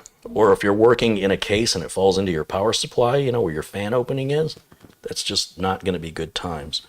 And as far as this little heat spreader is concerned, it really doesn't do much. But it's really just for looks. And it looks like I cannot put it on this way because you see the cutout right there? For the screw. That's for the screw. So it's kind of indicating that's how they want us to put it on. Just kind of lightly set it and then kind of figure out how far close to the edge you want to take that. Wow, that's some strong glue. I just barely set it down. Yeah, just lightly set it and it just... Wow. Holy cow. I might just leave it there. Yeah. What are you on the horizontal? It's not that good. It's good. Why is it still... There's too much movement. Is there another screw we were supposed to use there? Let me see that JIS driver again, please. Because I felt that tighten down, but we still have a little bit of wobble. Yeah. Will you check the motherboard box and see if there's another screw?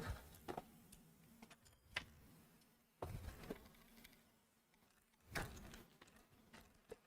mean, that's tight. Still too much play. I don't like that one bit. No, I don't like that at all. Nope. There's no other screw in here, huh? There's no standoff that we can use. Nothing. All right. Well, that may be a condition of getting a returned board from Amazon. They might have just put that screw in there as a generic replacement. Right, thinking that that was the one. Like that won't go any further. And I'm afraid if I try and tighten it beyond that, I might have some spare M.2 screws that'll fit. I don't know. Not all manufacturers use the same M.2. I want to get into this drawer right here. And there only can be one. What movie is that from, Chad? There can only be one. Can I answer? Yeah. Highlander. There you go. One cookie for you. Just one cookie? What a rip. Yeah, you need one with a larger head, right? No, it's the screw's too long. Oh. I just need it to be shorter. The head of the screw's fine either way. But I swear I had an extra that I put in this drawer for just such an occasion. Let's get my nitrile gloves out of the way. What's this? Those are fan screws. Oh, now look at here. I have a spare screw and standoff. That'll work. I think that should work. Thought it was in a plastic bag though, but what's this? There's a little teeny tiny M.2 screw right in there. That one may be too little. I'm going to try this one first. You know why? Because this one goes with the standoff. I don't want to separate them, but this one's just a screw with no standoff.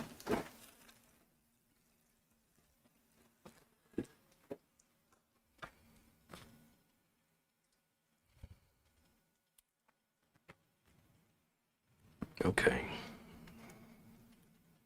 You drop that in the carpet, you need a knife? Oh, there you go. Yeah, this screw is very, very shallow. You know, if you look at the different length of the screws.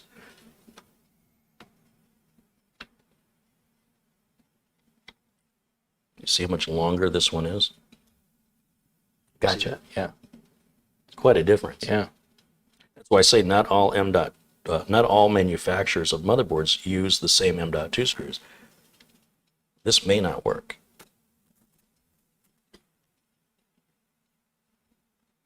Or it might be just perfect. Now there's no play. Right. Now this screw I'm going to put it back in this bag. And what'll I do with this? No cracks. Do you want me to tell you what to do with that? Tell you what, take that.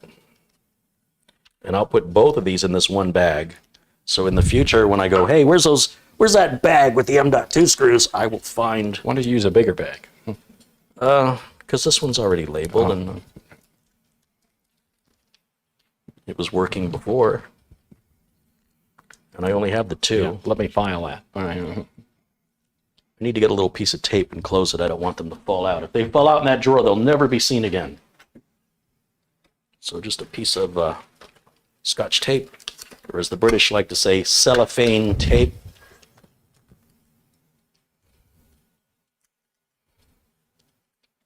All right, look at that. Again, another thing that could be a huge issue for a home builder, which, you know, a professional shop should have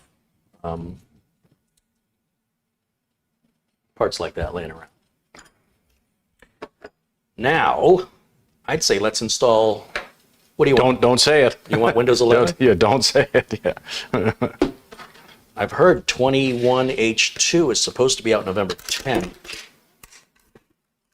but I feel like it's going to be out before that. I get a hunch. But you want Windows 10 or Windows 11? Ask Chad. I know what I want. What do you want? 10. You want 10 for sure? 10. I mean, as a media PC, Yeah. 11 will probably be okay. I don't It's not like like. you're running any apps on it. I don't like 11. Okay. All right. So you're going to be old. I am old. All right. I said you're going to be old. I said old, not ancient. All right. Here we go. All right. There's my Windows 10 bootable media right here. No Windows 7 Pro? You want Windows 7 Pro? Let me the see if me- I can get yeah, Windows okay. 3.1 on there for you, DOS 5. And then we'll power this back up. It should automatically boot to that flash drive. I'm going to step around and go to this screen again. Let's see. We want to take the wireless camera and bring it down here. Put it right over there. It's good. And ideally, we will get something that says, Everyone's saying Windows 11. You can forget that. I'm all about the 10. we don't like change. Yeah. We want everything Yeah. to stay the same Yeah. forever. We're good till 2025, right? 2025? Yeah. October. Yeah, 15th, 2025. Marty OL contributes 50 Hey, bucks. Marty. It says, hey, Carey and Mitch, and of course the chat. Hey, thank you, Marty. Now the screen you'll have to make bigger because I can't. Yeah, and again, for people at home, that's just he's referring to what we're looking at. So I just make an adjustment on our side. And yeah, we're going to go right with all the defaults here, just like I always do. Next, install.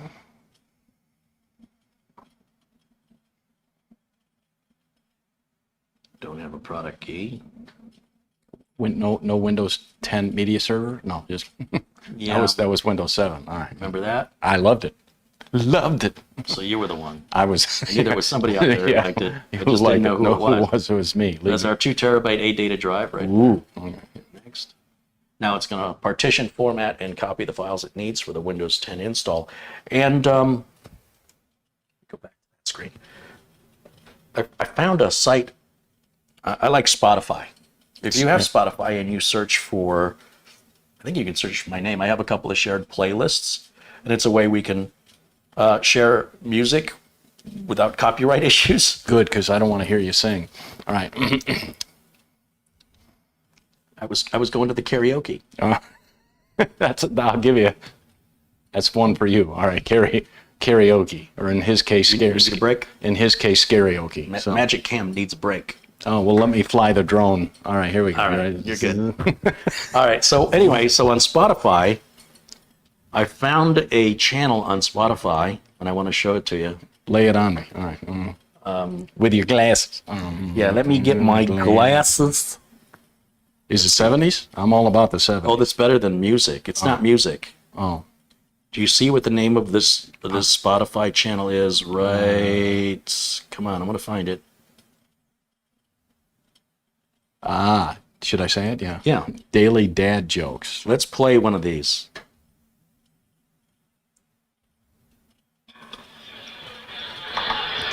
Towards you. My 5-year-old got me today. How do you fix a pumpkin? with a pumpkin patch.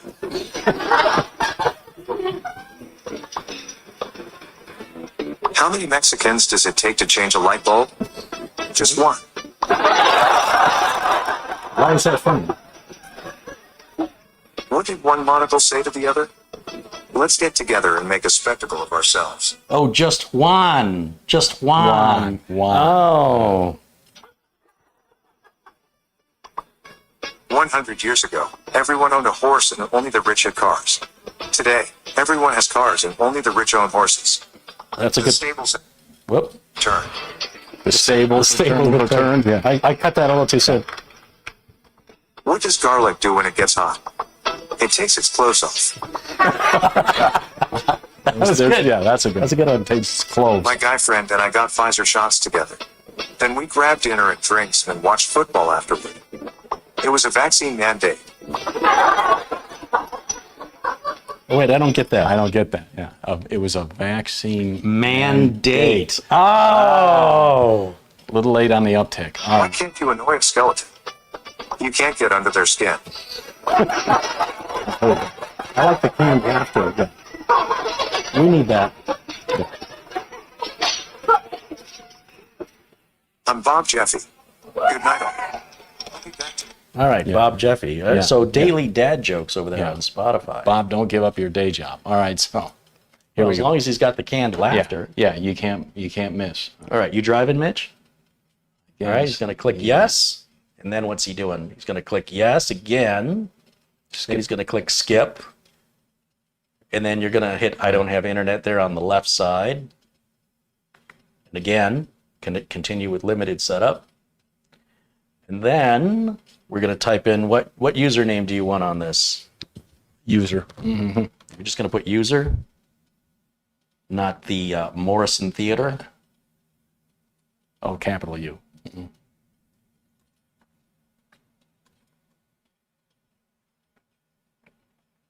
And then he'll click next, and on the password, just leave it blank and hit next. Now I got to turn off everything but location. Yeah. I think Well, you don't have to, but no. that's what I would do.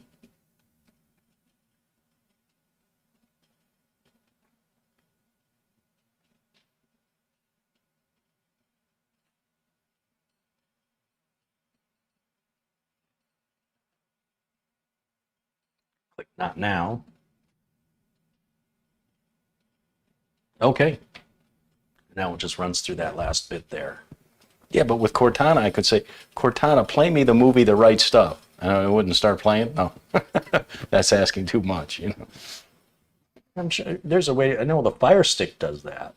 we don't say the A word because a lot of people's puckles start going off if we say the A word. Freedom Flights contributes $1.99. Says keep up the good videos. We're doing what we can. You know, whether or not they're good, I can't promise you. But they We'll definitely settle for Yes, we mediocre. All right? yeah, we'll take mediocre. Mediocre anytime. All right.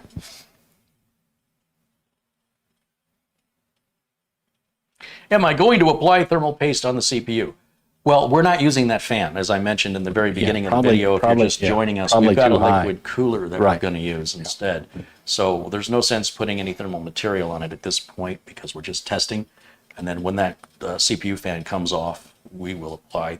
We may not need to apply thermal material. It may already be applied to the water block. I haven't used the EVGA all-in-one cooler, so I don't know if they come pre-applied or not. But I think if you go back and watch the beginning of the video, I have to assume you missed that where that was already explained. Let's see. 21H2 is now. No, 21H2 is not right now. The people that are on the insider, the preview people get it, but not the general public. Right. It's not been released to the general public yet. Only if you're on a preview ring, then you'll get it right now. I will let you know when. I mean, unless it was released earlier today, but the real easy way to tell is to just go to Google and type in download Windows 10, and it takes you to Microsoft's website for creating a Windows 10 ISO file. And it says the update is for the Windows 10 May 2021 update. That's 21H1. When 21H2 is officially released, then this website will represent the November 2021 update.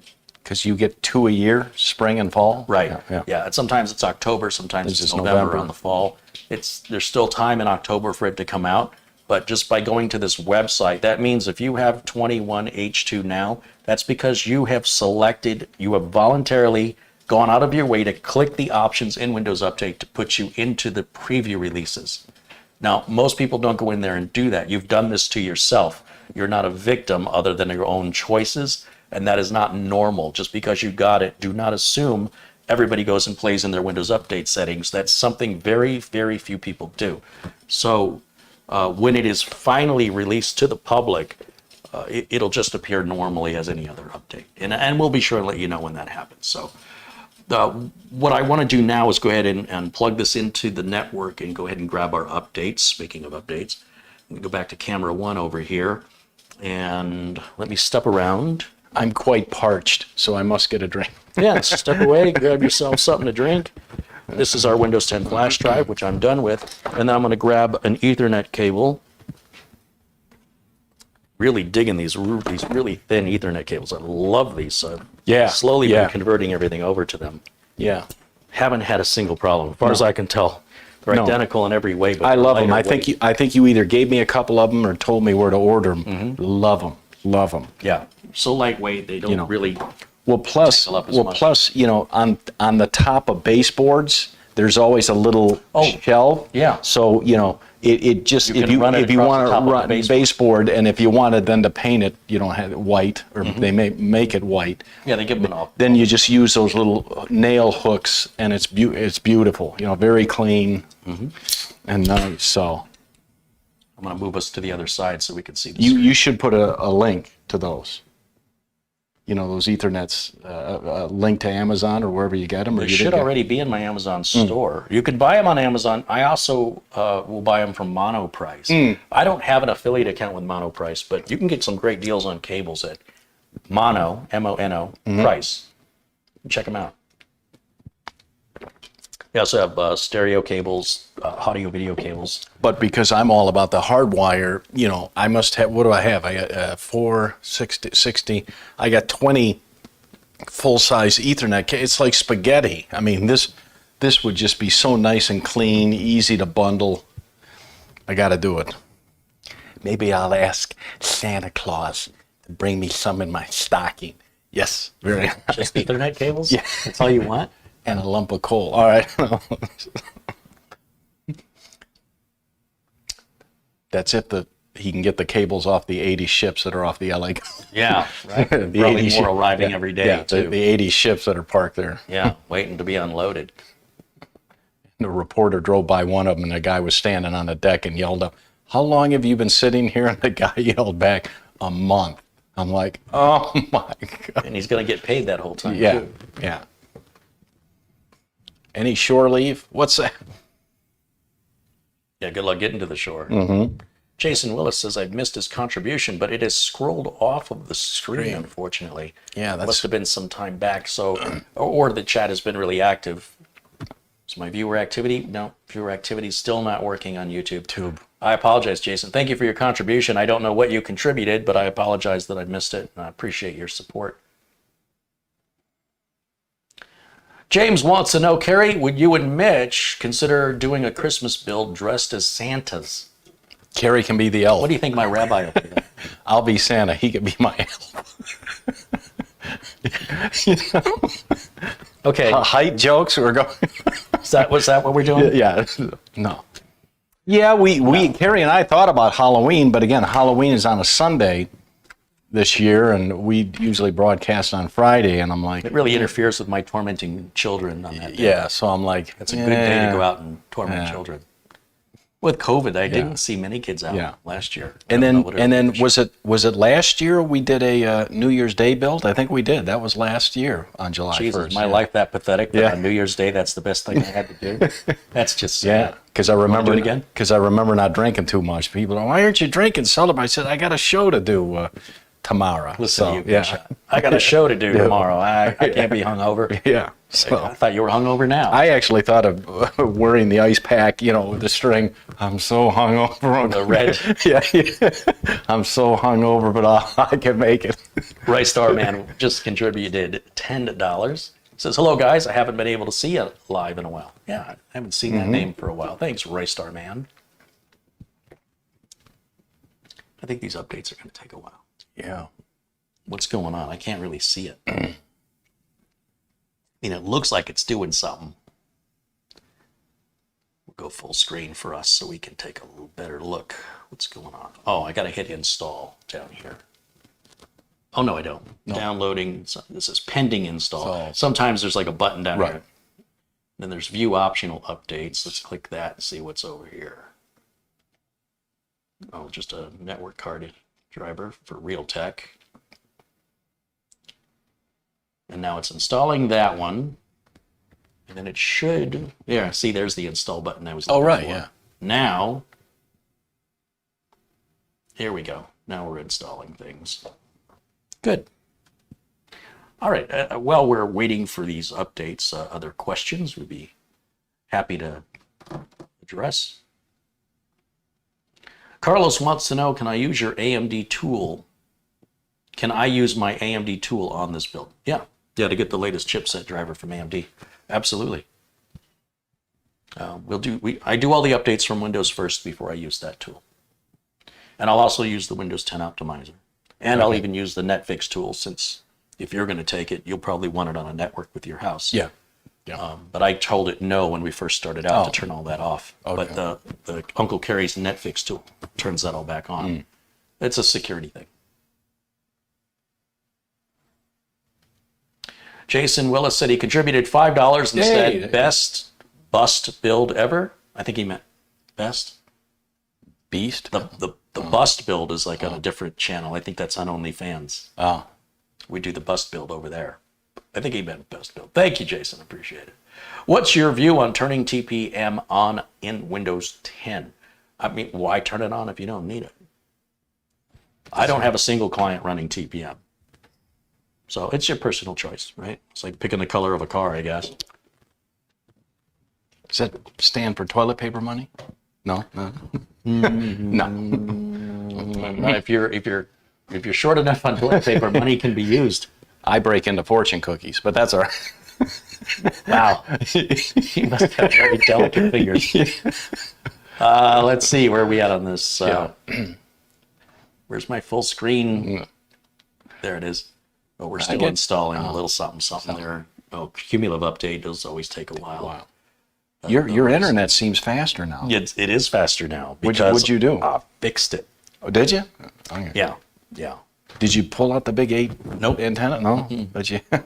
Nope. I'm just basically making the broadcasting internet the main internet for the entire building by plugging it into the bat wing over there. Oh, okay. And then the internet in this building isn't really being used at all right now.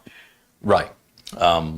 Gotcha. We'll see if I get in trouble, but I think it's going to be okay. As long as I don't hog up too much bandwidth. Yeah. But again, these updates used to go on for, so. And that's another reason why I did it. Right. The show. And it's easy to just unplug the source and plug a different source into the Batwing. Yeah. It's a Netgear Nighthawk. We call it the Batwing.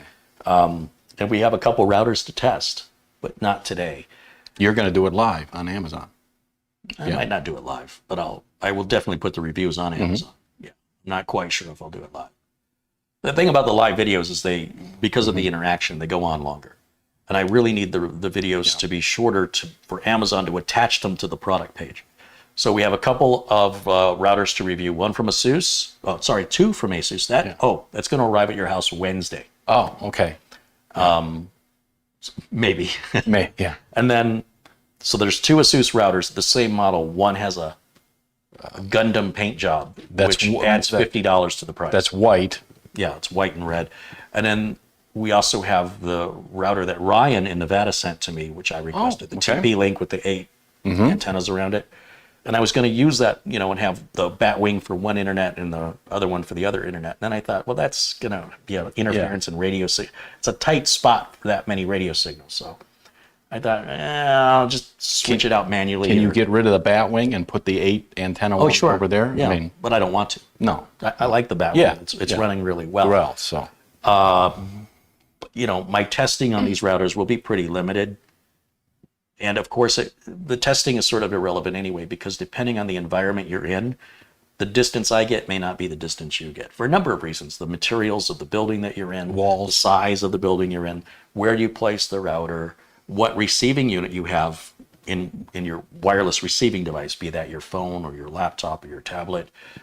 You know what I'm saying? Like, there's so many variables to just say, well, I can read the manufacturer's specs and go, well, here's the maximum speed and maximum distance under best case scenarios. But what it's going to do for you, can't say. But I do know that they're good brands. They've been around a long time. They've got solid reputations. And I think both of these routers are going to be recommended if they fit your needs. And I'll explain why one might fit your needs over the other. And we'll get into that when I do the review. Michael Dane with a $5 contribution said, here's $5 for Mitch, the ancient one, and Carey, the oldie but goodie. Just kidding. Happy Halloween. So you're ancient and I'm old? Is that how that works? something like that. What's beyond ancient? Fossil? Yeah, fossil. Yeah. And then beyond that, when do I reach deity? Beyond that's dirt nap. All right. Worm food. All right, so. Matt says, why, when I leave a location, why do I have to manually set my time zone? Should be a checkbox that you can say to set the time zone manually. If you're getting on local Wi-Fi, actually, it shouldn't matter even if you're on a cellular phone. The time zone should, if you have time zone set automatically, it should adjust. I've had some trouble with that working correctly too. Well, and considering Arizona never changes, we don't change. Right, but when I drive to Michigan, I'm changing zones, time zones 3 times. Yeah, you don't have that set to where it rolls over on your phone? I do. No, it's fine on the phone. The problem is on the laptop. When I go to the hotel, I open the laptop. Yeah. I'm still getting Arizona time. And even though it says auto sync my time zone, it's not doing it. But it's no big deal. Yeah. Like I just say, well, change the time zone to this, minus Arizona's -7, and as I drive east and north, I'm losing an hour, so that'll be -8, and I'll lose an hour again. It'll be, or is it the other way? It's -6, and then -5 from Greenwich Mean Time, GMT. Yeah, so I think it's the other way. Anyway, I don't know, but if somebody has an answer to that in the chat, that's been something I've dealt with. You would think in the hotel when you log onto their Wi-Fi, based on their IP address, it should say that's an IP that comes from this city and state. And this time, and suddenly, the time just goes onto that time. Yeah, that's how it's supposed to work, and I don't know why it didn't. Let's restart this to let these updates take effect. Okay. I'm not sure, but it's such a minor little inconvenience. If I want to look at if I want to look at the time, I'll look at my phone. No, I do want to look at the time, but I'm saying to fix it, it's just you right click on your clock on your time, change time and date, click, and then select, if auto time zone is on, turn it off, turn it back on again. If that does not fix it, then turn it off, set your time zone manually. I don't know why that's happening. Because I thought it had Pacific, Mountain, then the Chicago time, and then Eastern, where you tell it what part of the country you're in. I'm in Mountain Chicago, State, I think, is Central, isn't it? Central, yeah. I'm in Central versus Michigan, I'm in Eastern. You just click Eastern. And Okay, let's see what happens now. Any more updates? He said, beyond dirt nap is dust. Yeah, I like that. Yeah. Thanos.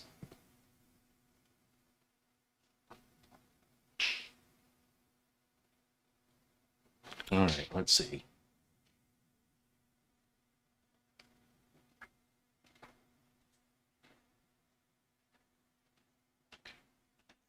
Back to Windows Update. I hate this thing.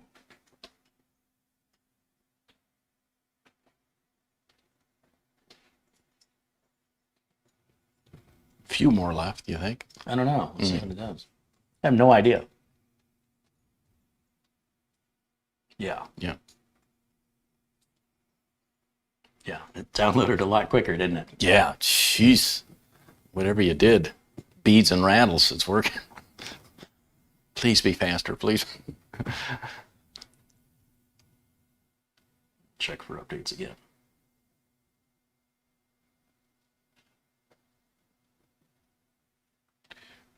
All right.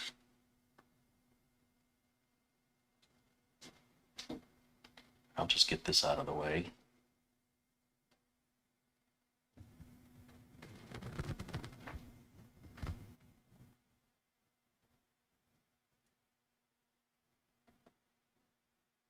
All right, so that's all our updates. Now I'll grab my utilities flash drive, and that's going to have the Uncle Carey's utilities, right? We'll get some, And VLC. We want VLC on this, don't we? oh, it's a must. So that's all on my utilities flash drive right here. It's kind of hard to plug a USB in without something to hold that motherboard steady. It's a easy way to cause some damage, so maybe don't do as you see me do.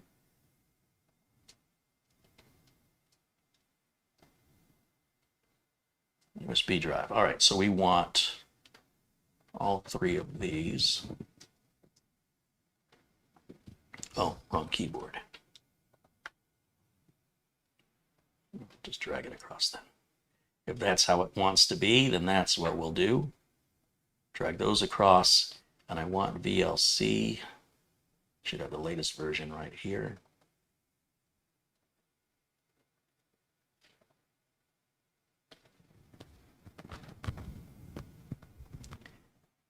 That's installing. We can run this.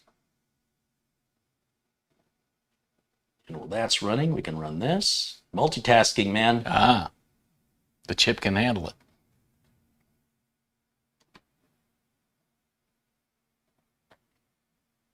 Did you get all that? Yeah.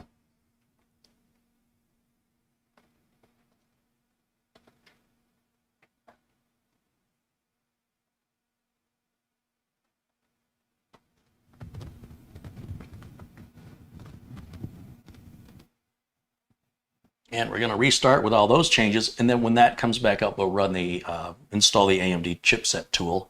So make sure we get the latest AMD chipset on there. Mm-hmm.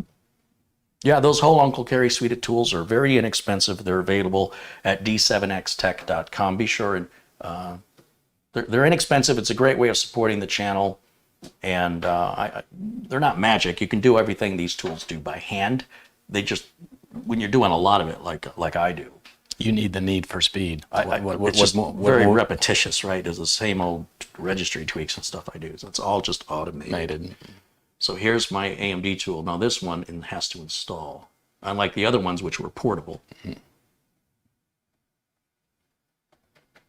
I got to accept my own license agreement.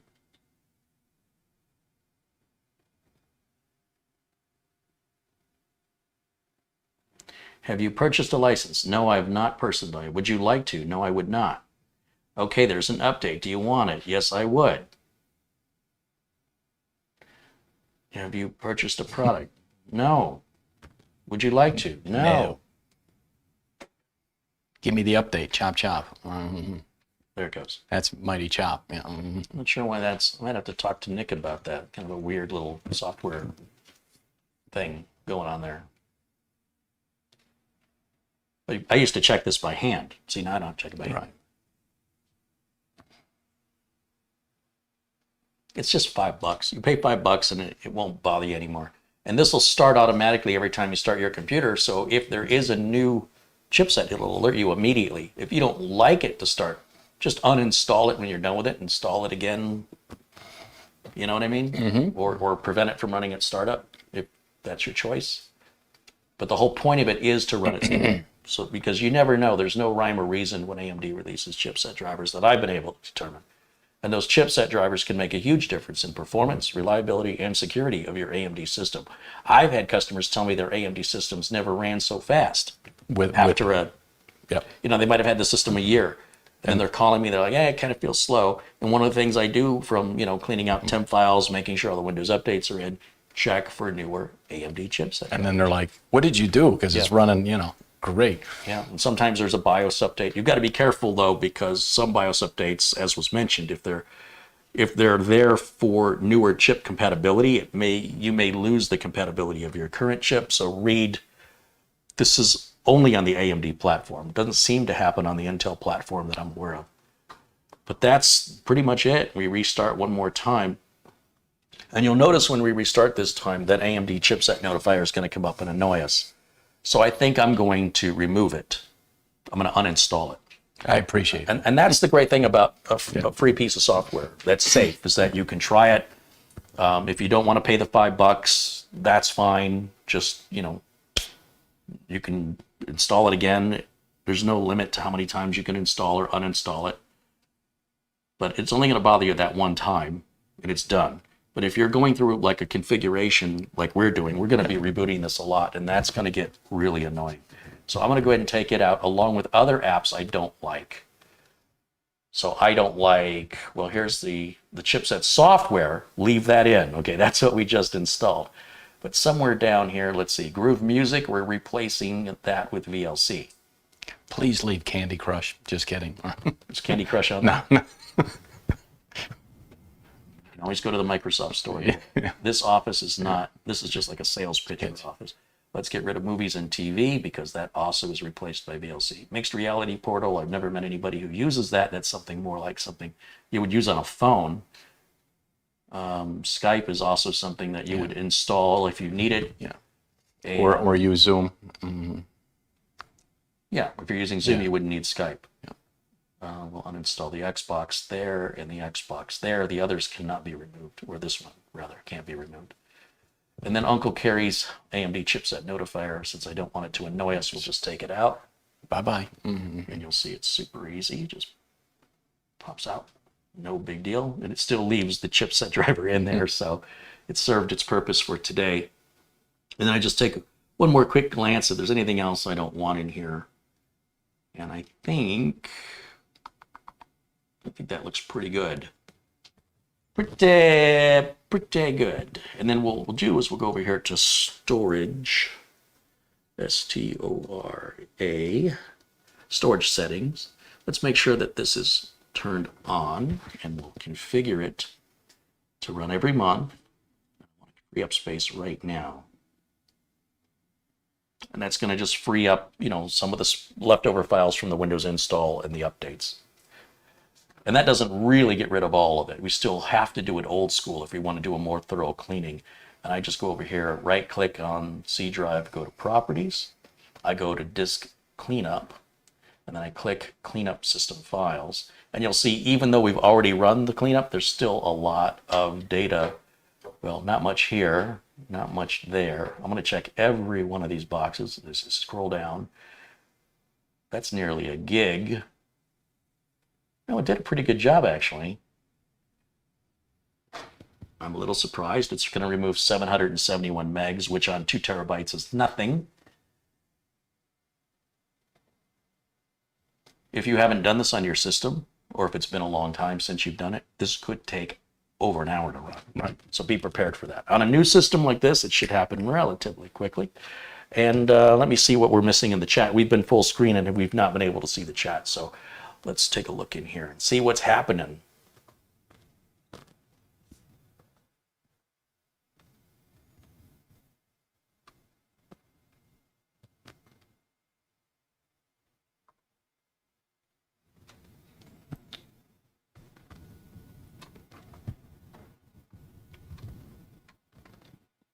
Doesn't look like we've missed much here.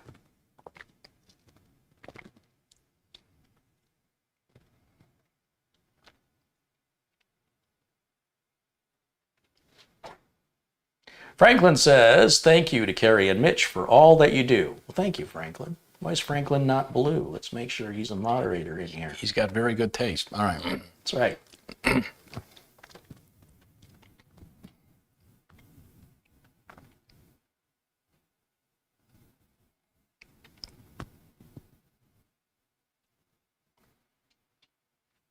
Vern says he just ran the AMD chipset driver updater and he's found one he needs to install. That's why you run it. You know what I mean? Like, you would never know that there's this potential to have your computer running even better for free if all you did was knew that there was a newer driver available for your chipset. Tom says, greeting from Tucson. I looked up fun motorcycle rides, and it actually does say, now that I got my new tires, to take a run up to Tucson and then take a run up Mount Lemmon before it gets too cold. So, you know, within the next couple of weeks, probably even before going to Rocky Point, I think I'll do that. And I can stay with my buddy who's coming over Monday to see Dune. So, yeah, I've done it in a car and I really like it. And so I think on a bike it'll be fun. You have to let us know how that goes. If I live, yeah, all right. So, if I don't, I'll haunt you forever. How's that? All right. That's all I need. Yeah. I got enough. You're gonna have to take a number if you want to haunt me. Yeah. Get in line. I'm just setting the default page to go to Google, and I want the default search engine to go to Google. You know, all the way to the bottom of this, address bar and search, and right at the bottom again. It's like they purposely hide it. Yeah. Why does Bing get top billing? Gee, I wonder why. Why? Now we open this, should take us to Google. It does. Sweet. And then when we search, it'll default to a Google search, which is my preference. Interesting, the speakers are off. Want help? Where's my speaker off? And it brings up a virtual agent. Is it intelligent enough that it knows we don't have an speakers plugged in, or do we have an issue in the device manager? No, sound is loaded. So I guess it just detects that there's no speakers or headphones plugged in.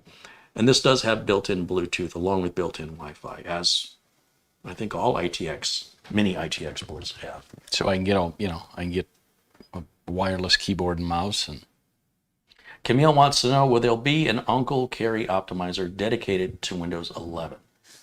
Probably, I would guess, but not yet. I wouldn't get a Bluetooth wireless keyboard and mouse for a computer. Okay. Typically, Bluetooth keyboards and mice are used on Apple devices or tablets or smartphones. The reason I say that is you have to pair a Bluetooth device, and then there's a little Bluetooth delay. Oh, I don't like that. But if you notice when we use these wireless keyboards and mice, we just plug the dongle in. We have no pairing you have to do. Everything just plugs in and it works. That's what I meant. Right? Yeah. Well, because there's no dongle to plug in, because you're dealing with connecting to the motherboard, to the Bluetooth on the board. Right.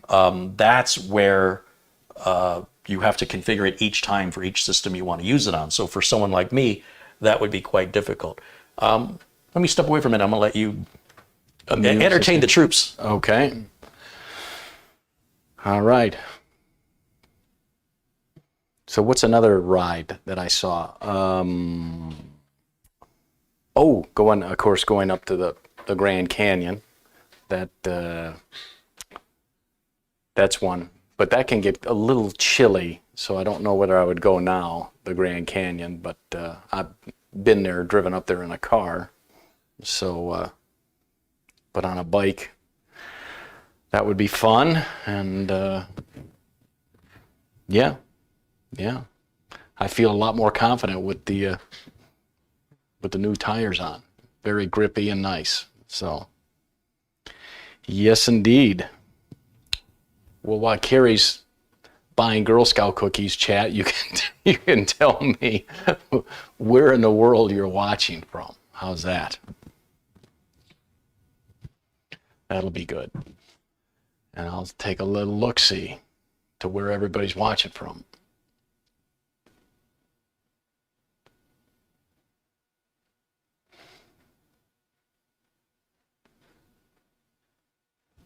All right, just had a little package delivery there. It was weird. I don't get packages here, so that was not expected. Okay, so I just asked where everybody's watching from. So Finland and New York. How many people are watching? Vermont. Probably 7. All right. 582. Ooh. Look at that.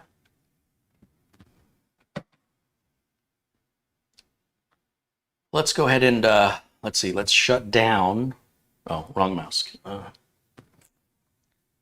Where am I? I'm right here. Let's go full screen on that. And let's go ahead and power this down, because I guess we're ready to start prepping for the case, huh? Yeah. Oh, I want to get rid of all this. This bugs me. Oh yeah, I don't like it. Yeah, you can put it back if you want. But me, I no like it. Do they still sell that on your website? The little keyboard and little keyboard that you like for like $30. The little one, the very nice one that you gave me one. That's this one, isn't it? Oh yeah. That's that one. So unfortunately, they don't sell this one anymore. They have it the extended, with the 10 Oh, key. with the 10 key, yeah. But they sell this one, which is similar, but I prefer the other one. This is the Jellycomb. This is the Artec. And they quit selling the Jellycomb.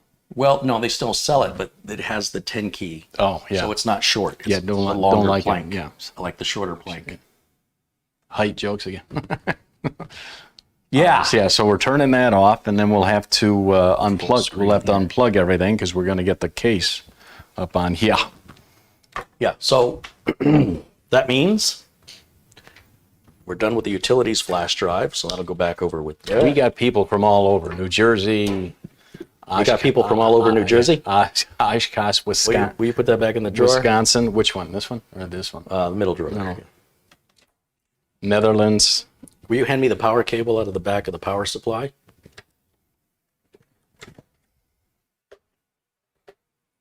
Thank you. Deal with that later. Craig Little says 10 key for me. Blech. Don't like it. All right. Well, the problem is, as a working technician, to have a keyboard, I've got a limited work. No matter if you're a working technician, you have a workbench, and your workbench is only so big. So to have so much space consumed by just the keyboards is very impractical. It really gets in the way, and it makes your job harder.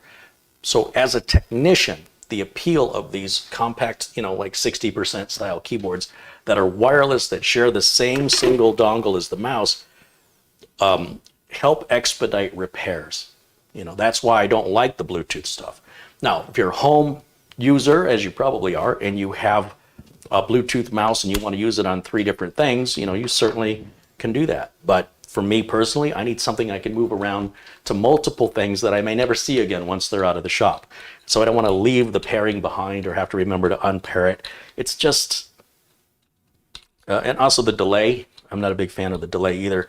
And those have built-in batteries as well. So you can just simply, built-in rechargeable batteries.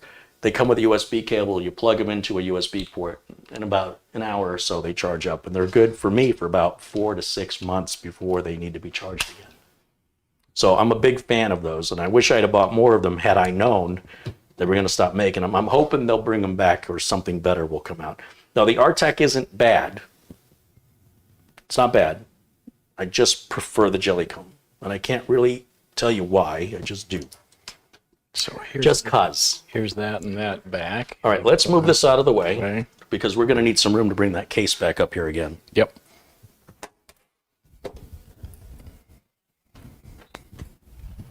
And then I want to move the power supply. We're done with this for testing because we're going to use a completely different power supply. And we are done with the CPU, so I will put that back to where it goes. Because I suspect we'll be seeing it again in the future. What do you think? Yeah. How heavy? What would you think that case is? 5 pounds? 7 pounds, man? Oh, it's not heavy at all. No, it's aluminum. Let me see.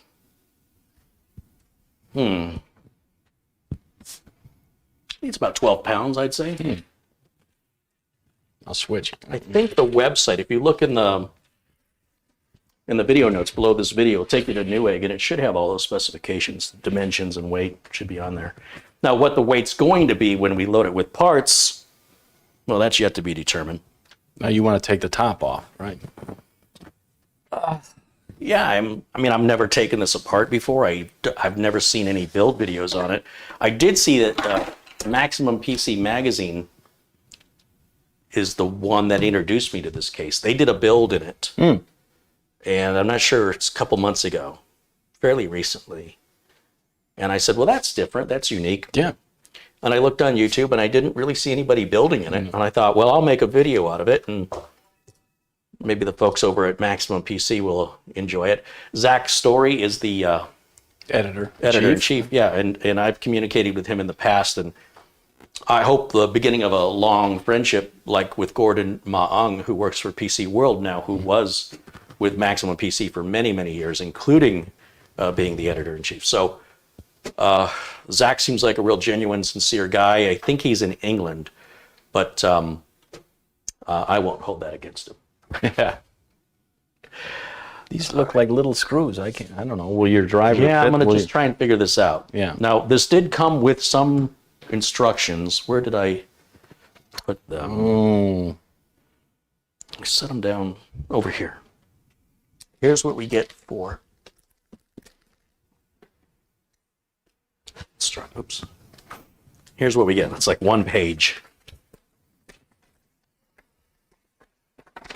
It's not even double-sided. You literally get one page. Okay. So let me bring it up to the camera. We'll show people what this looked like. And then we'll go back to the magic cam for some close-ups here. One page. Yeah, it looks like the top is going to come off. With the 4 screws, yeah. Mm-hmm. Yeah. Okay. Okie dokie. They look tiny, so you may need your other little screwdriver, yeah. Well, you think the JIS is going to be needed, huh? I think this tip's not going to work. Try it, but I mean, Well, I think you're probably going to Right. be right. Can I see my glasses, please? yeah, glasses, yeah. I can't see so good. So I think you may need the JIS, but So you're going to prepare for that? Yeah. Let's go to Magic Cam. let me fire up the drone. Here we go. Why is Magic Sound Cam not taking over? Sound effects. There. There. Okay. Okay. You try one side, I'll try another. Yeah, it's the little one. Don't force it, but it. Okay. We're good. We don't need the little one. Okay, these are tiny. Please Steady, yeah.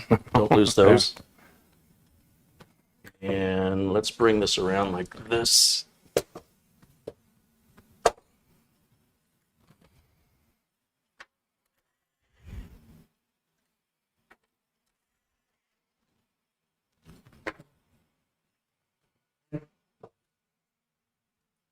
Now, in theory, this should lift straight off. According to, I'll show you here, chat. We've got some, what do you call those bars? Just supports. Supports. Yeah. Yeah, here, Those are your technical supports. technical supports that need to come off so we can have, much easier access. Here, right here, it'll fit 2 3.5-inch mechanical, although, if you really want a lot of storage, movies, TV shows, things like that. So you could fit 2 mechanicals in there and then 1 SSD up here, or you can do, 1 SSD up here and 2 on the inside for 3 if you wanted. I would do 2. Yeah, basically, you put 2 3.5-inch drives in here, and then you can add your 2.5-inch drive up there. Yeah. And then there's just something's holding that in. It's holding that in. Screws. Yeah, there's a couple of screws. 1, 2, 3, 4, and this whole piece will come out. The motherboard that we've got is going to go right in here. And as you can see, these supports are a little in the way. So we're going to take out these Screws. Yeah. we're going to take all of them out, just so we have an open concept here.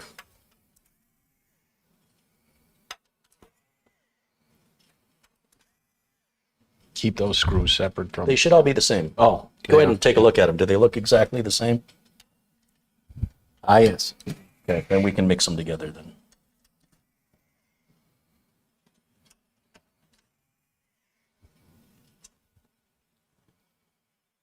Now these just lift off.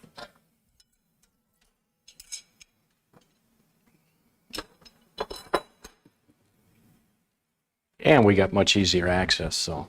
So in the motherboard box, where is the motherboard box? We need to get the I/O shielding. Okay. Coming up.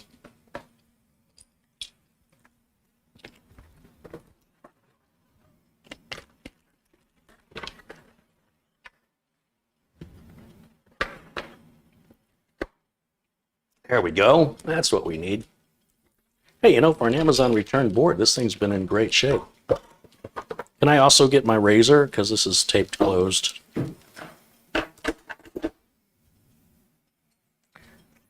go. Cut towards Mitch. All right.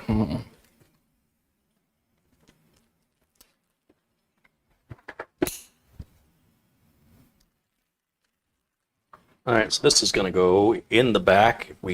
Can you turn that around for me, or would you turn that around? I know you can. You just may not want to. Perfect, thank you.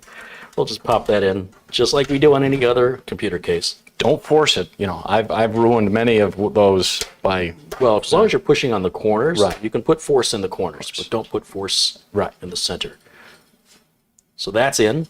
Then the motherboard. Can you take care of your grounding straps?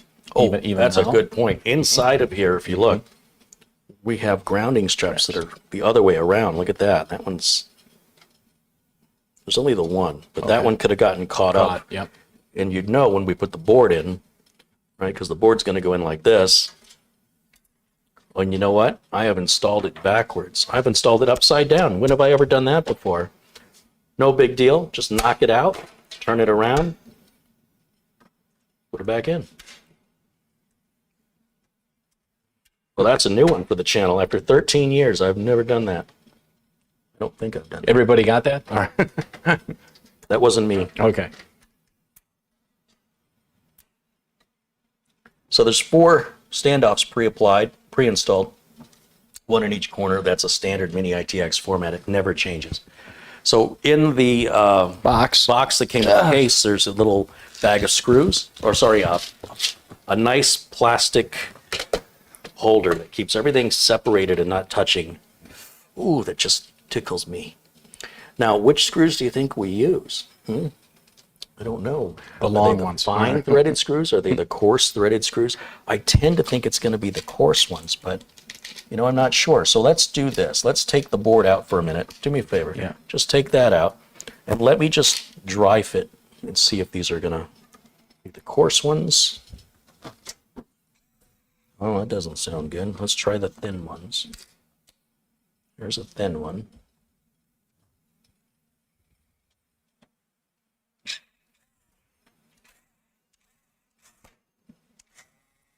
Appears to be the thin ones. I'll be darned. It's not what I would have guessed. Let's go ahead and put the board back in. Yeah, see that grounding tab? That was my first clue. Remember I said the grounding tab was upside down? This one? Yeah. See, now it's where I expect it to be, where you have to lift up on it. Can you see that?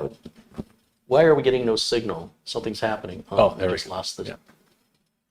How's our battery on there? Is the battery good up here on this? Well, we'll keep an eye on that. Yep. All right, so here, this grounding strap. Remember I mentioned it was down? Right. And I had to push it down instead of pulling it up. Okay. That was my first indication that I had the I/O shield too in bad. upside down.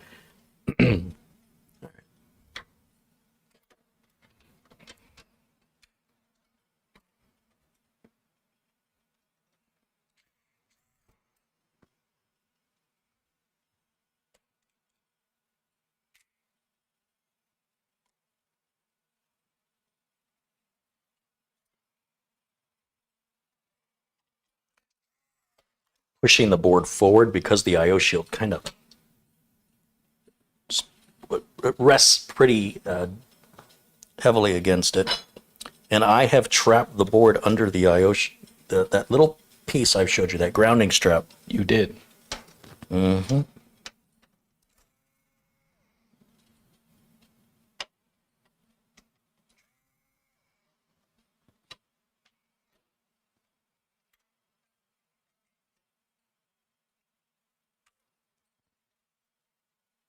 Is it flush? I don't know.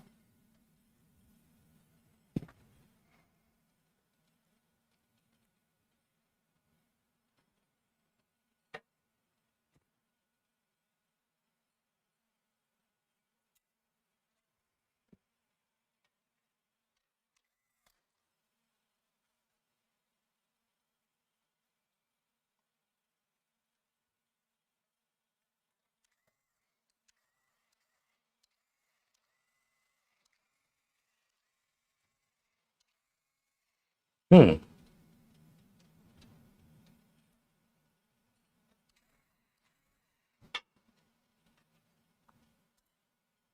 know, I think it is the coarse threaded screws because that's not tightening. Okay. So the board must have been on enough of an angle or something. Let's see. That makes more sense to me. That is my first instinct was to use those screws, and I must not have had it aligned good. So these are for like solid state drives and DVD drives, these fine threaded ones. Okay. So those will go right back in there. And we're going to use these coarse ones, which is exactly what I thought we were going to use. No big deal. Happy little mistakes.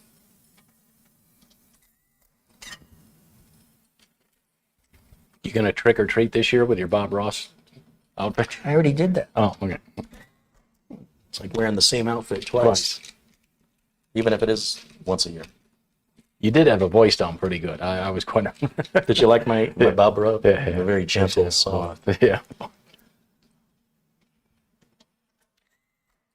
That's it. Just 4 screws hold all mini ITX boards in. You hear? Let's see. What do we want to do next? How about the power supply? Okay. Where is the power supply? Right. Oh, over here. Okay.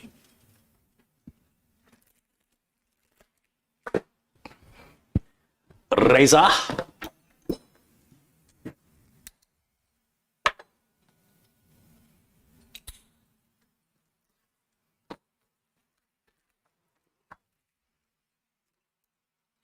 And is this considered a low pro, or it's just it's not a full size? Right. It's SFX or small form factor. Sometimes it's called SFF. Okay. Or SFX. Oh, sorry. I thought you were holding that for me.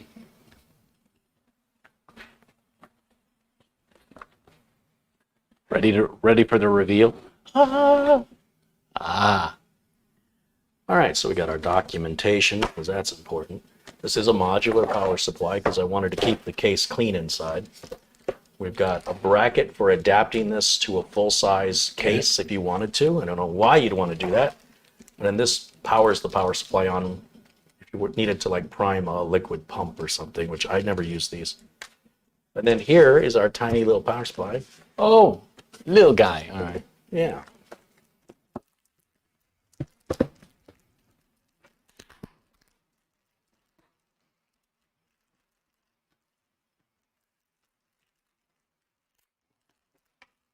And I see the scissors that are in there.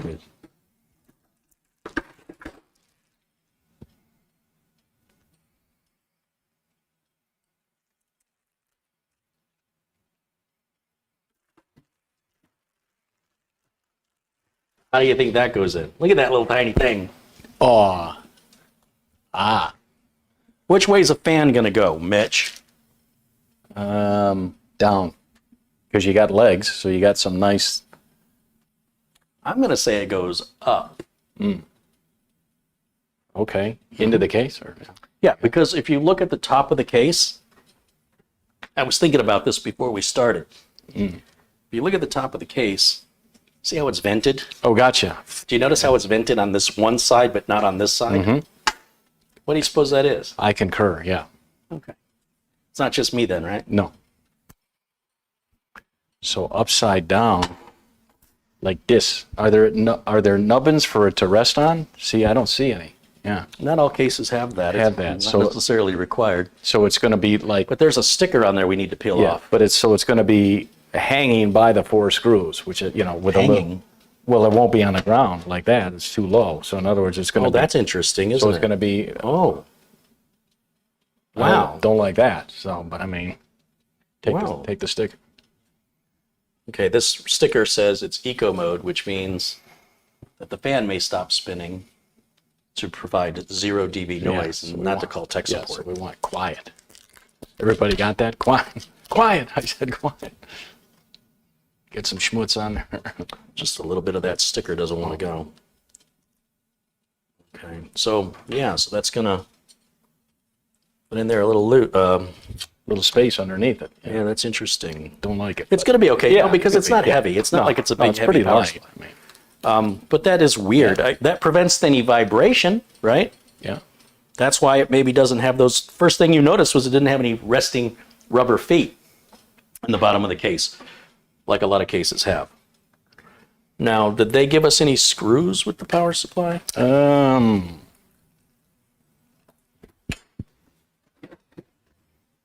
Don't think so. I took everything out, right? Are they in here? Oh, they're in the bag with the 650 watts. yeah, 650 is plenty, For just so that if you wanted to add a graphics card later, you could, unless it was a super high-end graphics card. just streaming Netflix, Hulu Plus. Why do we have so many screws? Oh, one for the bracket and one for the power supply. So they give us twice as many screws as I'm used to. Do me a favor, let's take the spare screws and this power on, self power on thing. Let's put that in your drawer to your left, and then I will use the red Saber driver. And I gotta get my glasses. And I probably have to hold it. Yeah, why not? You know.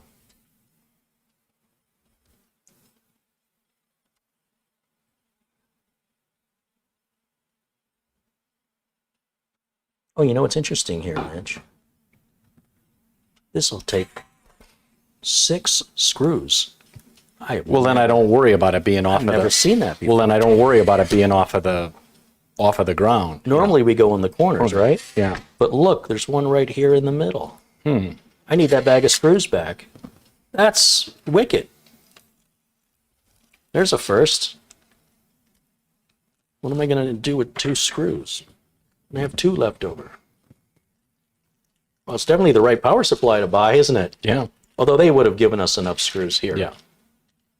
Same exact screw. And they did give us 6 of them specifically for that purpose. So I guess it doesn't matter if your power supply comes. Most power supplies come with 4. This one came with 8. I thought that was weird. But then because it has the bracket, in this case, because it doesn't have anything for the power supply to rest on, the screws are holding it. It about a quarter of an inch above the bottom plate. Can I see my yellow driver? The yellow.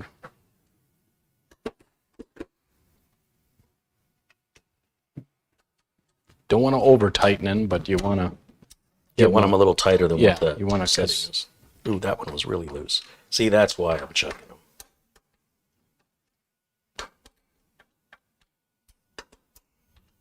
Perfect. All right, just like that. Let's put these in the motherboard box. The motherboard box. And this adapter, we're never going to use this, so that'll go. As far as hooking up power to the motherboard, trying to think on the orientation here.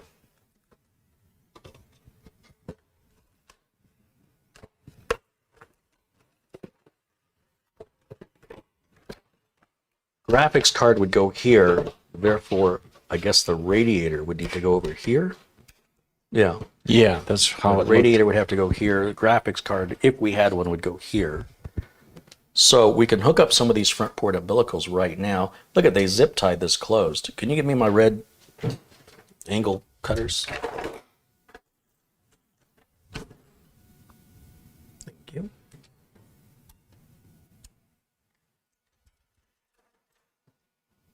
All right, what do we have here? We have a power switch and a power LED. And we said that Of course, was, we'll have to take this off as well. well, that's true too. You thought it wouldn't fit with that it would be too high. Yeah, it actually does work, doesn't it? Doesn't it? So, But it'll be louder, I think. yeah, versus the radiator.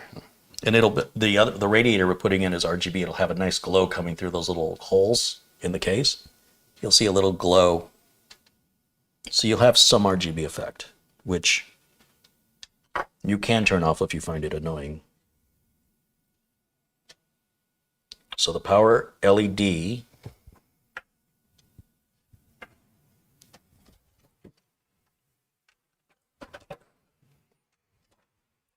is a tight fit. And then the power switch goes right next to that. Like that. And somehow we're going to route this cable, I don't know, around. And then this is our USB 3.0 for the front of the case. So the two USBs on the front. And that just goes right. Can you see that? Right there. And there's a notch, so you can only put it on one way. Just like that. Not quite sure that's gonna clean up. What is this funky thing? Oh, that's USB Type C. This board isn't gonna have that. This board's too old for that. Yeah, we won't be using USB Type C here. How do you like them That's apples? it. That's all there is. Okay. Where's our front? Well, we don't have front audio on this either, do we? No, just 2 USBs and the USB Type C. Yeah. Yeah, well, that would make sense. It's not something you would plug headphones in. I'm just realizing this isn't quite lined up the way I'd like it to be. It's your fault. All right. Oh, it's totally my fault. These should be showing through. Can I see the red driver again? Let me trade you. I'll give you those back. And I can get the red driver. They didn't poke through? No, they need to come out. Okay. So it's an easy thing to fix right now.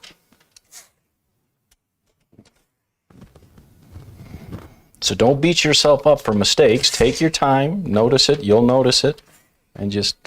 It's part of the process. It's how we learn. Yeah. This is an unfamiliar hardware setup for me. So taking what I know and I'm adapting what I know on the fly. And it's not working out 100% in my favor, but You're learning something. Okay. yeah, whether I like it or not. Take all 4 screws out and reposition this motherboard. It might have been why I was fighting with it so much on pushing it Yeah. so much. See how it wiggles there? Yeah.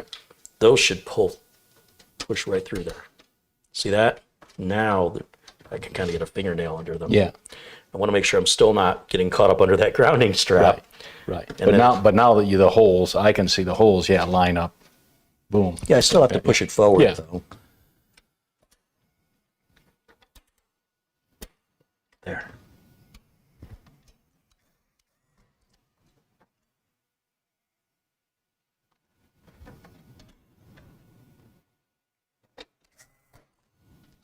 Just double check it again. Yeah. Yeah, much better.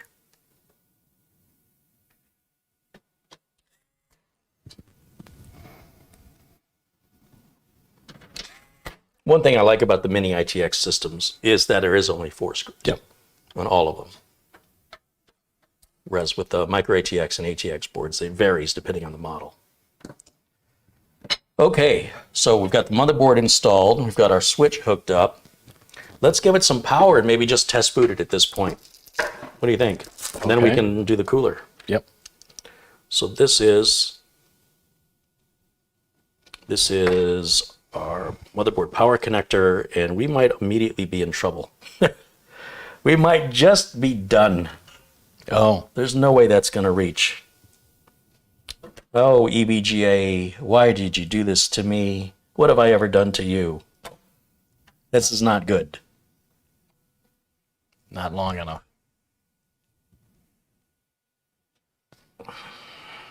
To reach from here to here. Behind you on the floor is an RGB extension cable. It's in a little box, black box against the wall. That thing? That's the Leon Lee Strymer, and it's the only extension I've got, and I guess we're going to use it. Oh, getting old? Aren't you already? Okay.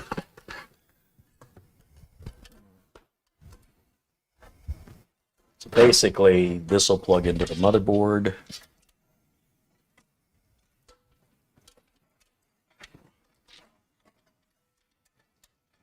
Like that. Then this will plug in here. Like that. And then we should be able to reach the back of the power supply.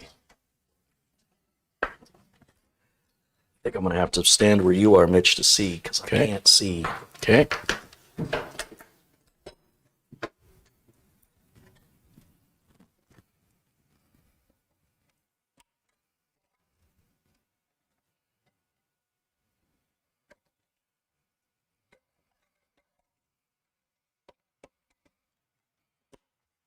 Now, am I going to have the same problem with the 8-pin power? Because I don't have an RGB one of those. Fingers crossed. It's VGA. Oh, CPU. Oh, whoa, that just went flying. It's going everywhere. Did you use this Computex on a build or something like that? Or I you used it on a review, and then I was going to put it into the robot's foot, and I never got around to it. So it's still waiting. It's in standby, basically. So now the question is, will this CPU power connector, which I cannot see, it's all the way in the middle.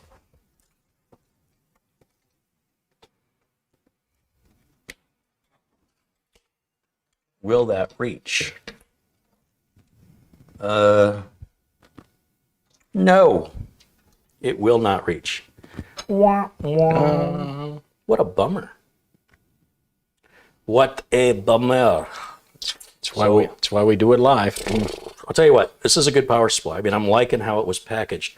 And I understand why the cables are so short, because this is, you think it's a mini ITX, you're gonna have a tiny little case. They don't think you're gonna stretch everything out lengthwise. So I fully understand that. And you can buy a different power supply that's gonna come with longer cables, or you can buy extension cables for, I think just these two things is all we need the extension cables for.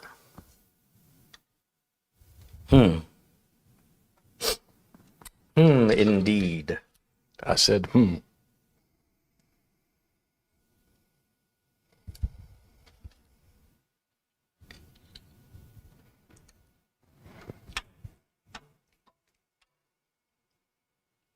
Well, press for giggles, let's hook it up. We'll hook it up anyway. And what we have to do is we just have to take the screws out of the power supply and just kind of set it aside so we can power this on and make sure that it works. So can I have the red driver again, please? And since we're not going to have a graphics card, you could always put a couple of pieces of Velcro, right? And no. Well, no, yeah, because you got to have it, to that. Gotcha. Got to be able to plug it in. Well, you take these out.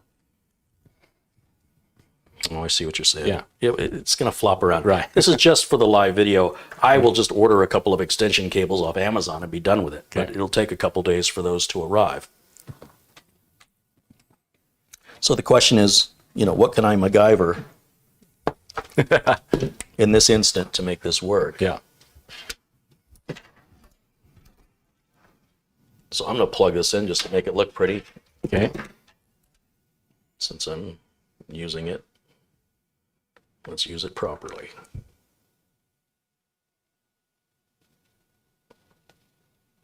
Like that. And now we'll just, for now,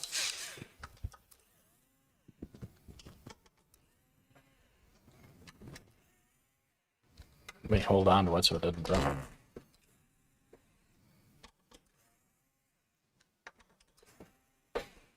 and just, go ahead and just set it over closer to the board if you would, please. And I'll just give that back to you. And now this will reach without a problem.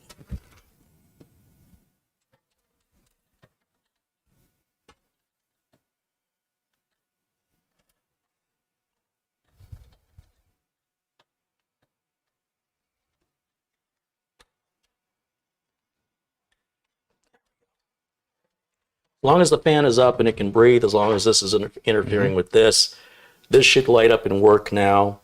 And then I'll just run power to this right through the hole here. I have a power cable down here somewhere. What did I do with it?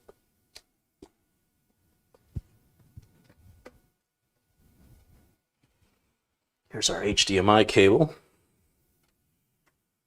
and our network cable. Power cable. Just run it right here like that. Flip that switch on. Keyboard and mouse. We still need a keyboard and mouse, so we'll go back to the Arctech again.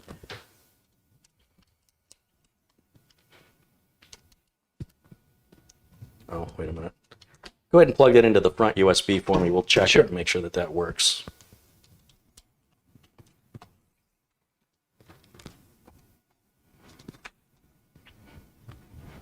You notice how we're testing it in stages, how we didn't just slap everything together and say, let's just see what happens, because if it doesn't boot, we don't know if we got bad RAM, bad BIOS, bad chip, bad motherboard.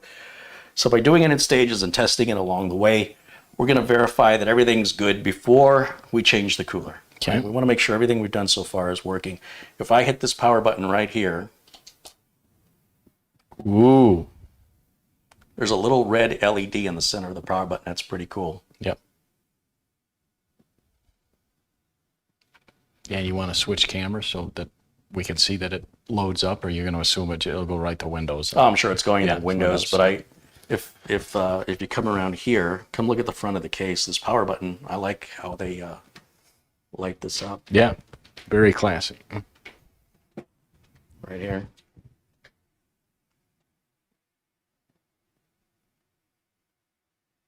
Pretty cool, huh? Yeah. And then if I switch over to the HDMI input, yeah, we're already in Windows. Go ahead and go back around the other side there. Do you need a break? You need to, okay. So Did you say they make an RGB power cable, that has lights through the actual power? No, so yeah. you can get this in a, let me go back to the wireless kit. This RGB blinking light, you can buy it with video power too. Oh, so you get the gotcha. 8-pin Right, video gotcha. power. All It's right. not 8-pin for the CPU, which is what I thought it was when I saw it. Like, who wants to? So that when your graphics card is there, you can have both the graphics card power, and in on this version, you have a switch here on the back. And when I push the buttons, it changes the brightness. Come over here and push this button, it changes the speed. Gotcha. And then the last button changes the pattern of the lighting. Okay. I like that. That's pretty cool, where each one is stopping. Or that, yeah. A lot of different choices. Yeah. Yeah. Well, it's going to cycle through all the colors. Then you have solid colors if you don't want it to blink. And you get the full rainbow effect there. Skittles. All right. And then sort of a, Fading, yeah. yeah. And then that's the one I Yeah. obviously like. Right. Anyway, just complete nonsense, waste of time. But I needed the extension. Well, I guess I don't need it now because of what we've done here, but I will order some proper extensions. But that's the Leon Lee Strimer.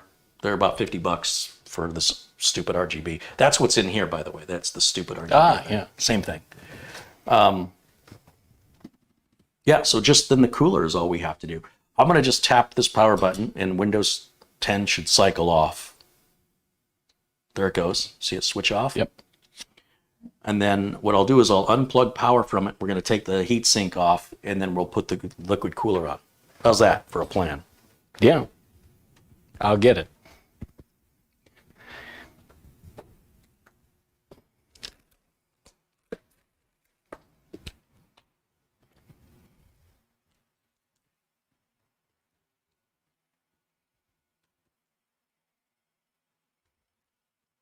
I think I'm going to unplug everything. Okay. You can leave the keyboard and mouse plugged in. So with this case, it came with a PCIe riser card, so you can move the graphics card horizontally, because there's no way you can sit a graphics card in like Okay. that. It has to go in this way. And so that's why they've included this piece, which we're not using on this build, because we're not going to use a discrete graphics card on it. But you definitely want to keep it with the case. It's paired to the case. Now, when it comes to installing the cooler, I'm trying to make sure that I have the right side of the case selected here. Now, you'll see in the documentation, it shows the power supply up, fan up rather, on the power supply. And then it shows if you're using the liquid cooler that it's going to go on this side where the power button is, which is where I thought it was going to go. And that the radiator is basically going to sit right onto the bottom of the case. If you look here at the radiator, you bolt the fans to the radiator, and then from underneath the case, it looks like we're going to take the bottom off of it, and then we're going to use the screws to secure the radiator right down here. If you look down at the bottom of the case here, there's some slots. See them right here? Those are your standard slots for radiators, and the bottom of the case is covering it. So we will have to take the bottom of the case off. However, the good news is we can prep this. It should be pretty simple that we put the fans on one side and secure it to the case from the other side. So that's a real easy radiator install. I like that. Here you go. All right, so we need some desk space for this. I'll tell you what, let me move this out of the way for right now. Oh, this is one of these slideys, I think. We're going to come back to that in a moment. And then all these cables are extras that we don't need. Well, yeah, we shouldn't need any of these. So I'll just Velcro them together.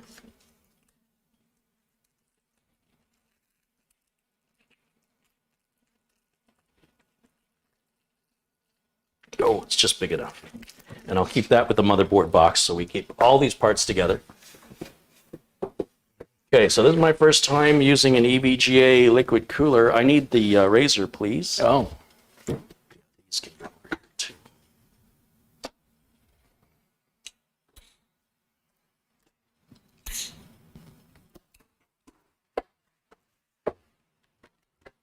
Oh, look at that. Patient. So they're mounting hardware.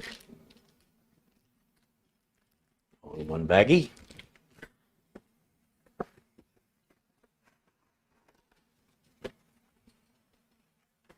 Does it have compound? Yes, it has thermal compound already applied. It's a big water block. It feels like the fans are already attached. What the heck? They are. What the heck? Well, isn't that slick? They're not tight though. Oh. Oh, I guess they are tight. They're already attached. That's a new one.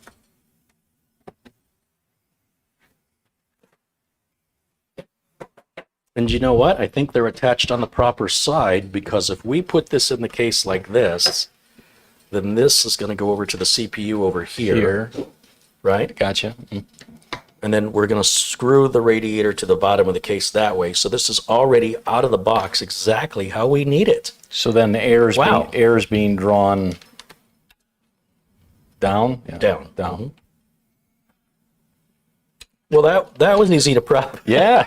You know how sometimes I'm like, well, Right. where do I want to put the fans? This Right. side or that side? And I want to turn them this way or that way.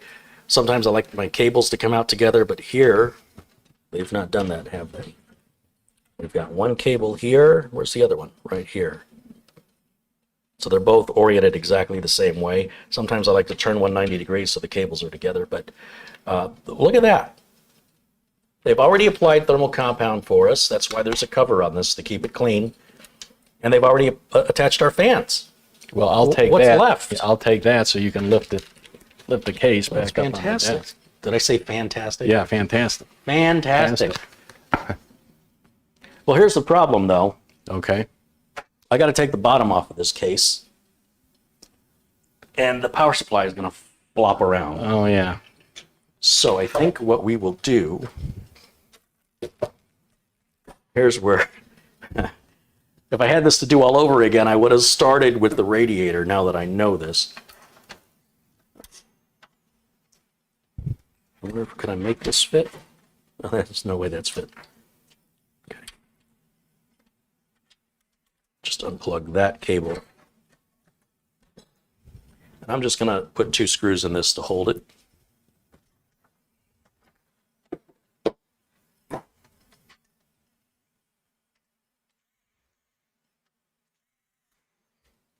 Just one in each corner should be more than enough for what we're about to do. Perfect.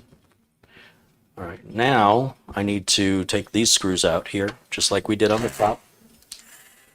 One here. One here. I need to rotate this.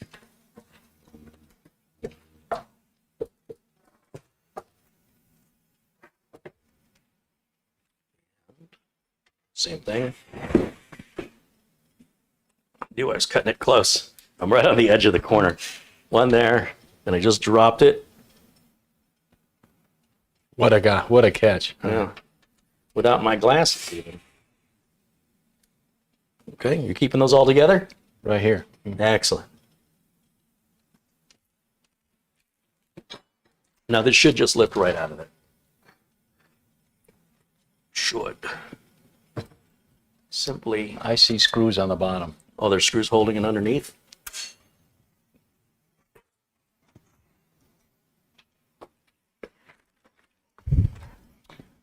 Interesting. Okay. Will you hand me my glasses?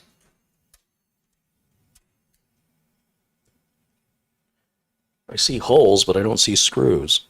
Oh, there's no screw here. I wonder if it fell out. It looks like one of them fell out. See that? Yeah. I wonder if they gave us extras. I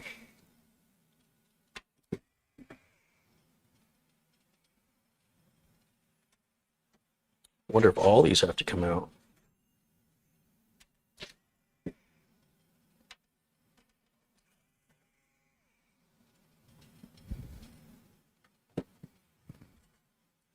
Certainly appears they all have to come out.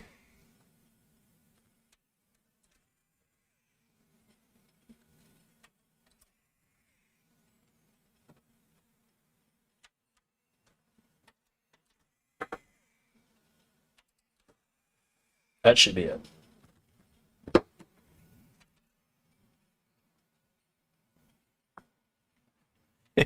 And there's our little MVM storage.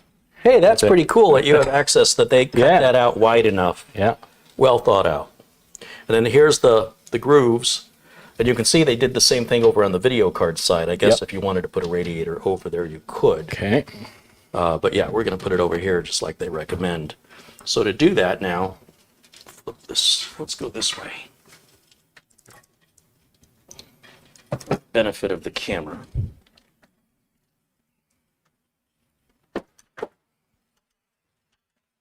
So these are going to have to be routed a little differently, aren't they? First of all, we're not using this one, this build.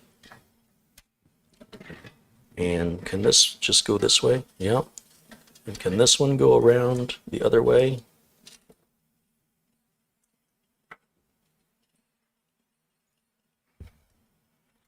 Apparently that's going to have to be the way we cable manage this. Okay. It's a lot cleaner.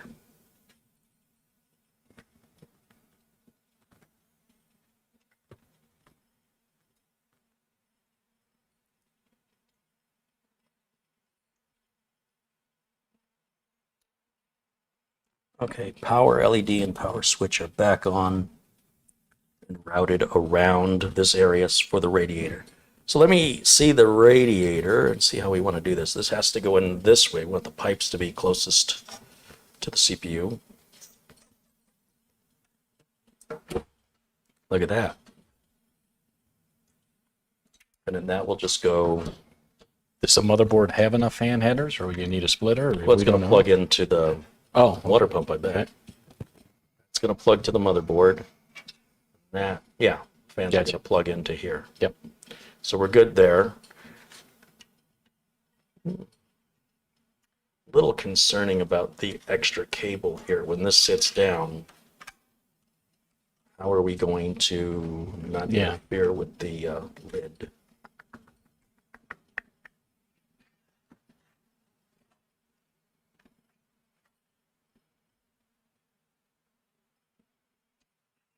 Just to look at it the other way.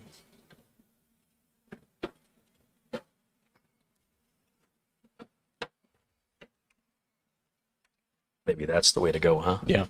Yeah. I think that's the way to go. But then you got to turn the fans around, right, for the cables? No, I can route the cables gotcha. right around the edges Gotcha. here. Okay. Yeah, because remember, they're going to plug in here. Yep. Okay. So let's go ahead and secure. So there should be some parts, some screws in here with the bag of parts.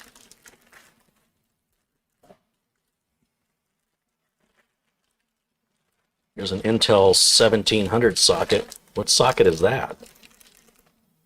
Is that 12th gen? It's not even out yet. There's AMD. This is all for seating the water block onto the cooler or onto the CPU. These are the screws I need right here. Would you open those up for me, please? Then we have our, well, this is our AM4 stuff. That's what we're running as AM4. That is weird.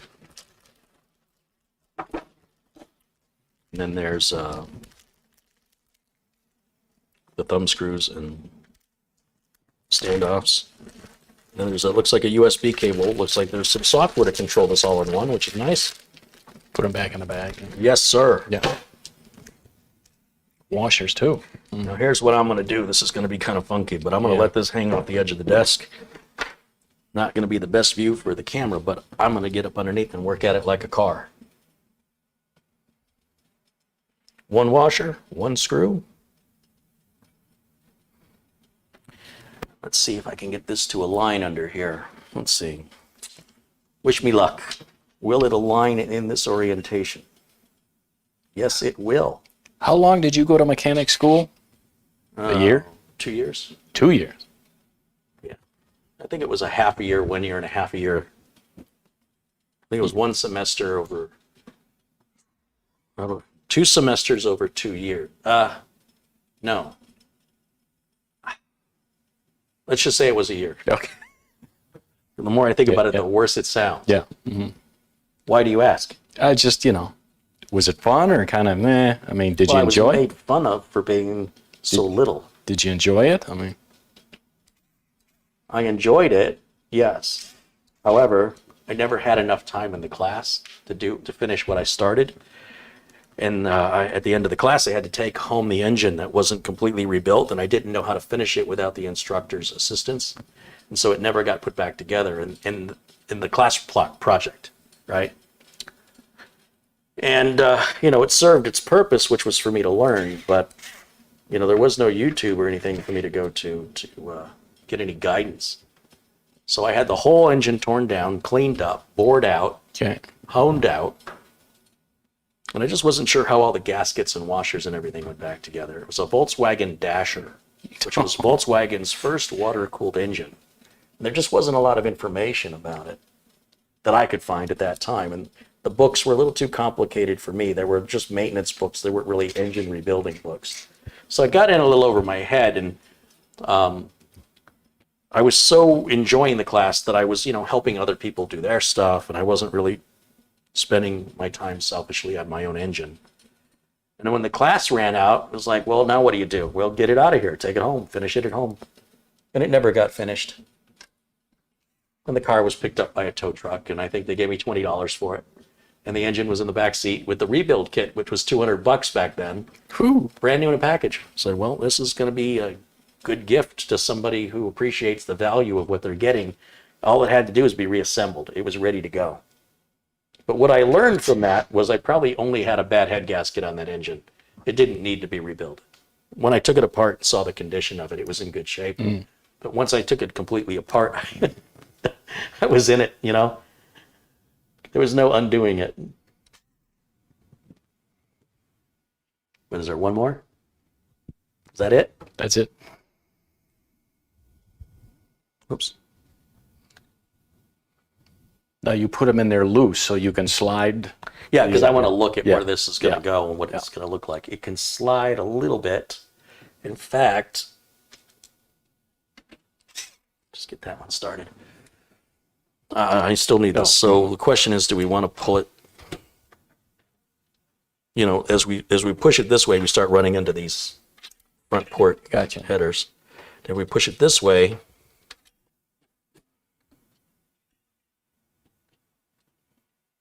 the further away we get it from the CPU, the more taut these hoses will be. We won't have so much slack to deal with. Okay. But I'm just paranoid about running into these front port headers. These are very stiff. Okay. So I think pushing it as far back is better. So I'll tighten it down in this position.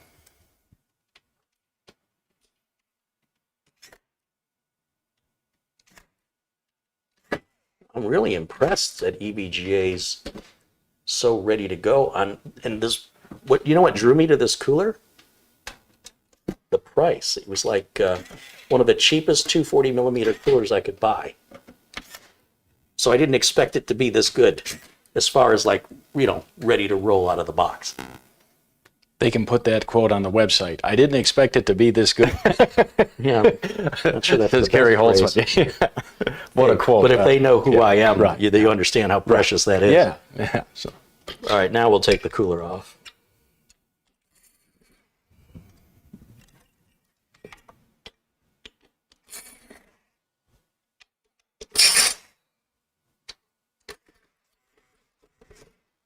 We're probably gonna, that bottom piece from the motherboard might fall out.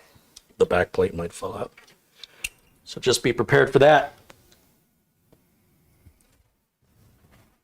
I'm gonna put this cooler away. We should be done with that for Okay. a long time, I hope. I didn't get a chance to see. Ooh, pre-installed compound. Very nice. Just a nice dollop.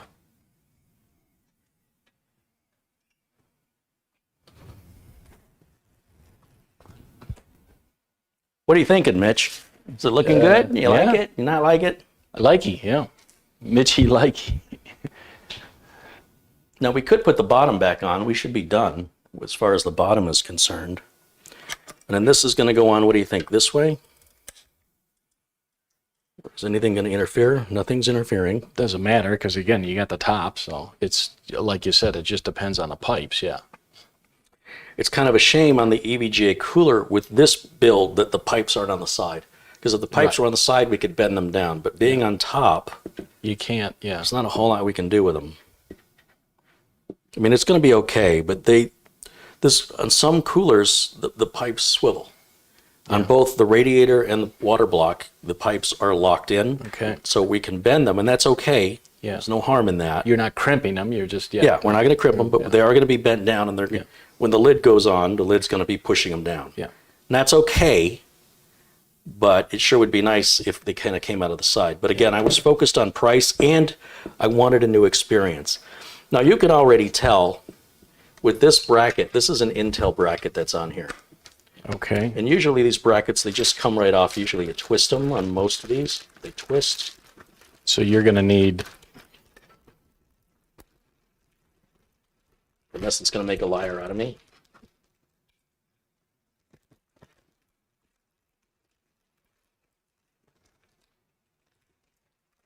This won't come off because that's all sealed. but you would think this one has, yeah, things that you can, you would think spin. Yeah, you might have to like push down on it. I'm trying to avoid touching the thermal material there. It's probably something I have to. There it goes. All right, will you hand me the other one?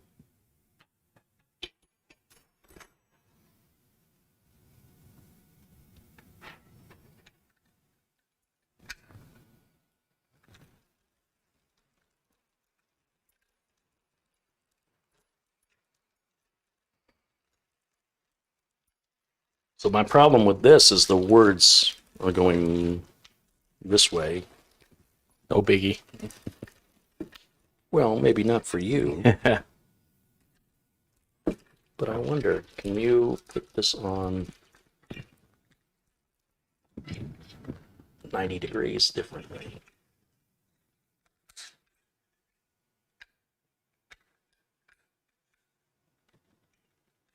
Will it let me? Not looking promising here. I don't think so.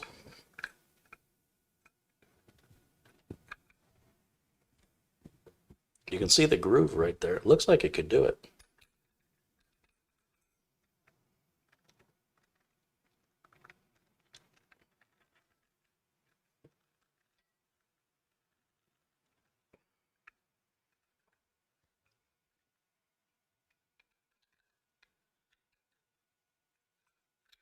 Yeah, it does work. So now when I put it on, I can put it in. That's a nice touch from EVGA. All right. We have some plastic over the top here that can come off.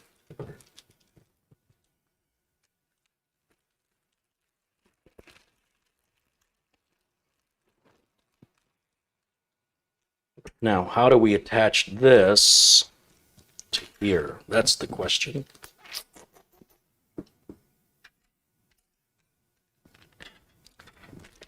Put this back on here to protect it. Oh, that's got the wrong form. Oh, yeah. All right, we'll let that hang off of there.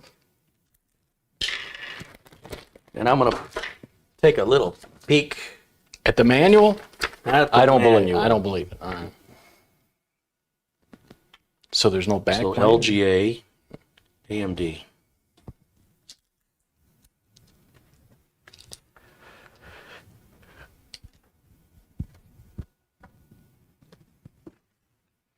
Well, that's not much for any documentation, is it? But we have AM4 socket, and we have the AMD bracket. So if we open the little baggie, I'm going to just wing this that says AM4. Could you open that? Would you open that for me?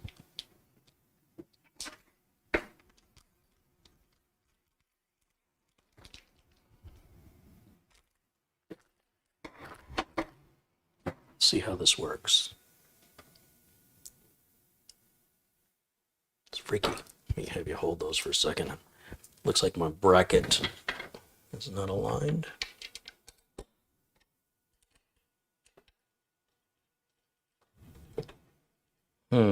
It doesn't seem right. I don't think that's right.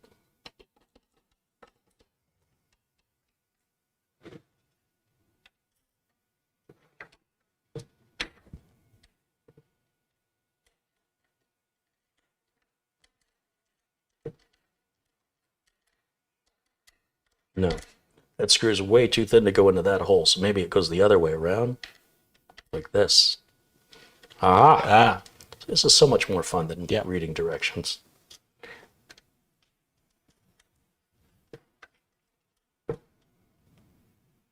Now, how are we going to tighten these?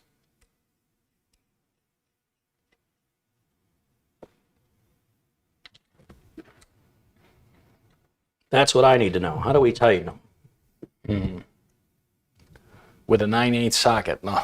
Will you hand me the 5mm socket driver that's in the drawer? Sometimes they include a little tool in here, but I'm not seeing it. Are these 5? They look bigger than 5. Those are way bigger than 5. There's a bunch of little nut drivers in there. Yeah. I buy this kit out of Amazon. You get it at Harbor Freight Tools. It's not a deep enough well, so that's not going to work for me. How about those nice engineer pliers from Japan? Yeah, this will get the job done without scratching them up.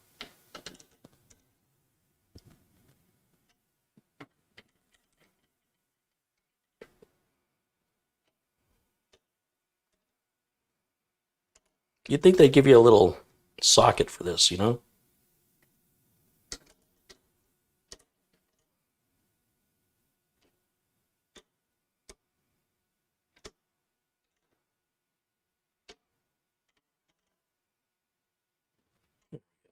It should be good enough. And then in theory, if I had to guess, I would guess this would go straight down on top. USB cable is going to plug into this side, which is maybe something we should do now.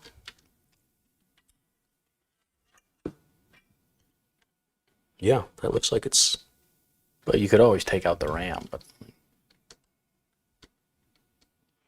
I mean, that is... I can't tell if I'm touching the CPU or if I'm above it at this point. Oh, I'm definitely touching it. yeah.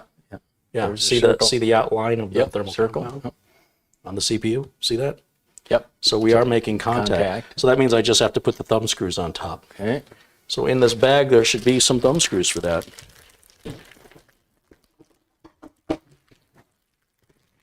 Interesting how they give us all of those standoffs with the thumb screws. They didn't separate the thumb screws away.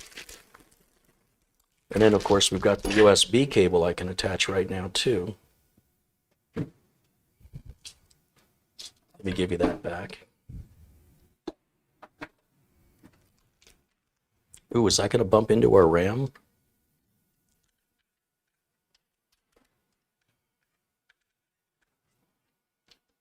It sure is. Okay. Well, I can't put it in this way. it's going to have to go sideways, even though that's not how I wanted it. I don't think I have a choice because of the USB cable that plugs in right here. I had that side facing the RAM. But it's an easy thing to change. We go back under here.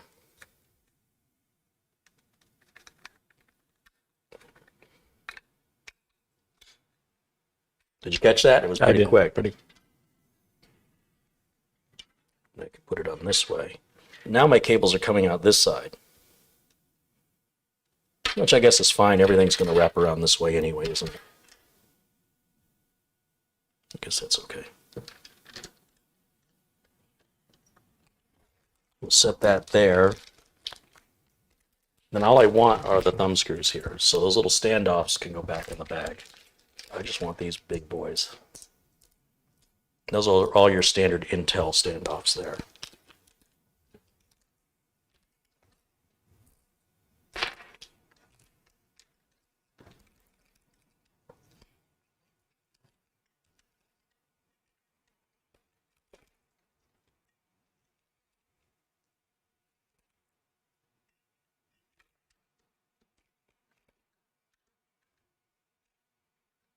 If we were going to match the power supply, we would flip this 180 degrees the other way, but nobody's going to see it. I'm afraid I don't want these hoses to run so close together. Remember, we still have to put the lid on it. Will you hand me the red driver, please?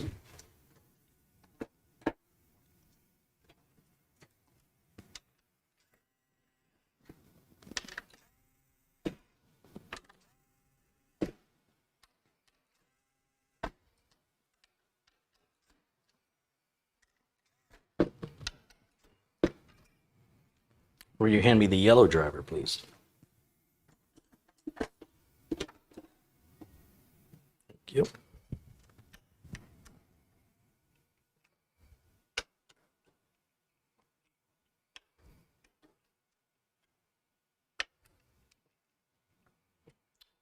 Okay.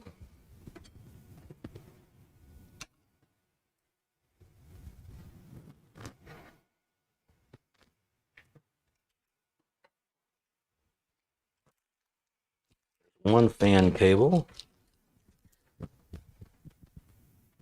This will go onto the CPU fan header, right? It says to motherboard. Oh, this may be.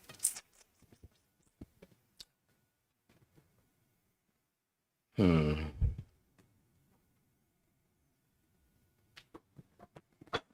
I'll tell you what, I'm really getting the indication this should be the other way around. Might change my mind on this, but I'll put it here for now.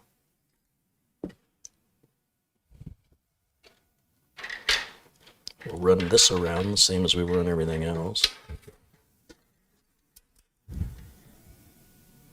There's one fan. Here's the other fan.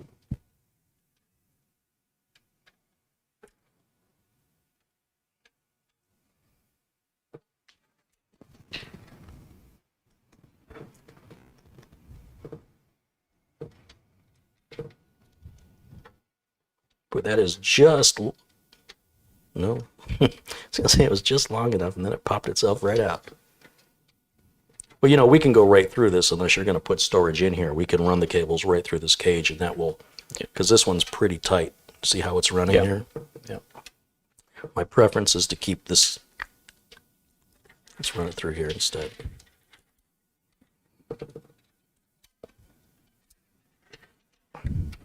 Or we can even run it. You know what? Even better.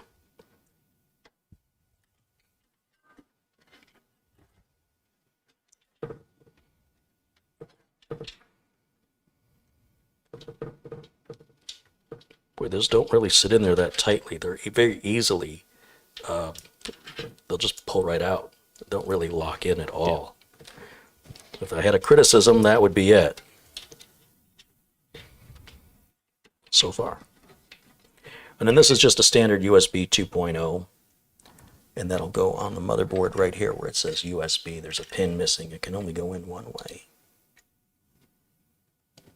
just like that. And then we just want to make sure that we're going to tie this up so that it won't interfere with the fan. That's all. But we can fire this back up. I would like to put the bottom back on it, though. So I think we should do that right now. Turn this around.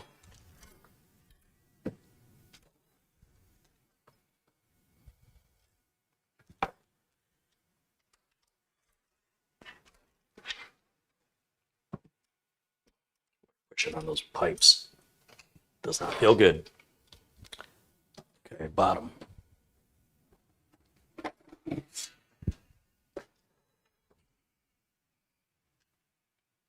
Did the bottom go on this way, or does the bottom go on this way? That seems right.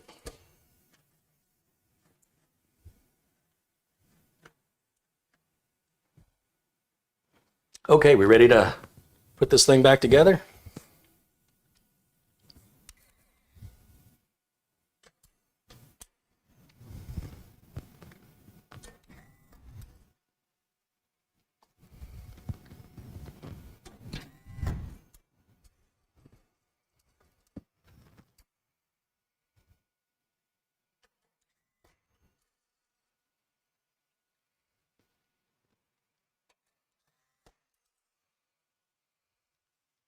Got some more screws for me?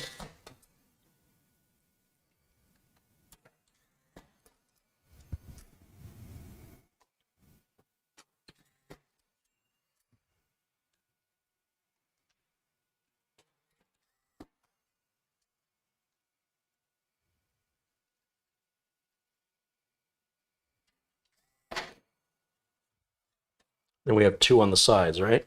We were missing one. Yeah, we were missing one there, and then we have two on each side. So I need four more.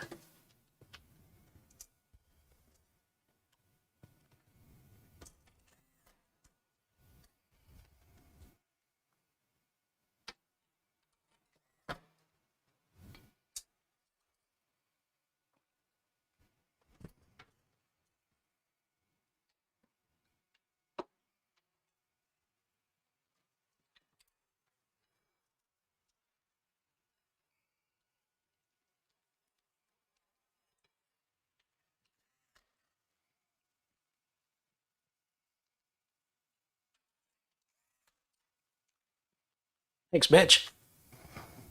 Now we'll see if you put the bottom on the right way. I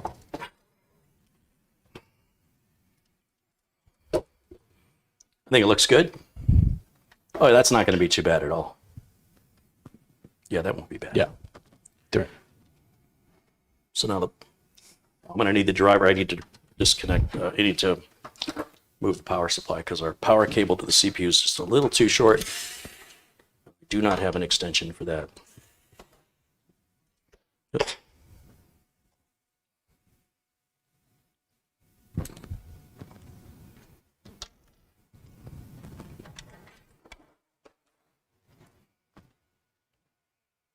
Okay, shall we fire it up and test it?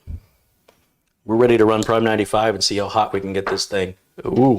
Yeah, you ready? Okay. Okay, so power and VGA. Here's power.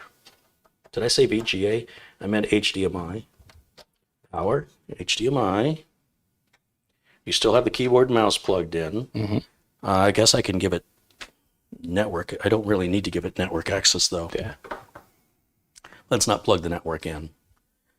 And switch is on.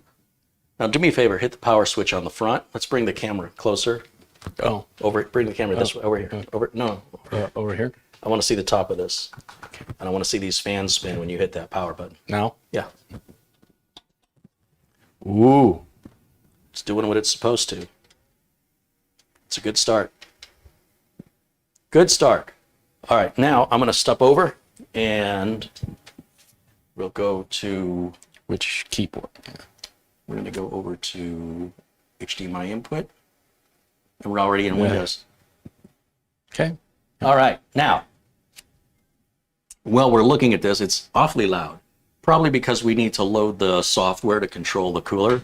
So I think it's just running full out. Okay. So it's not really a good test for Prime 95, but because it's loud, Yep. right? This would normally ramp up and slow down based on how hot the CPU is. But let's grab the utilities flash drive and let's run it and see what it does here.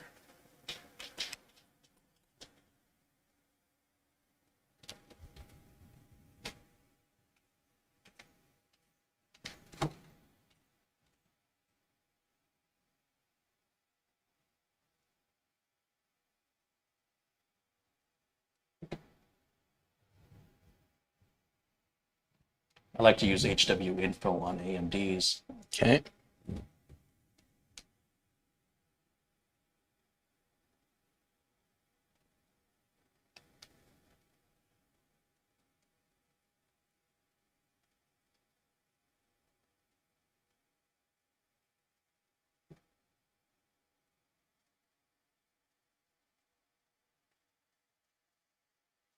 Okay, we're sitting at 38 and 40.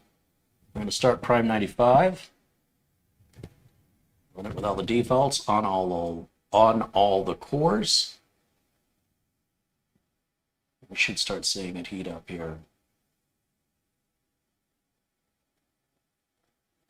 I'm going to push this off to the left so we can be over to the right. And I go back to the main camera, and then we can keep an eye on these temps here. Do you want to hit the timer on your phone? Oh yeah, it's a good idea. Go back to camera 1.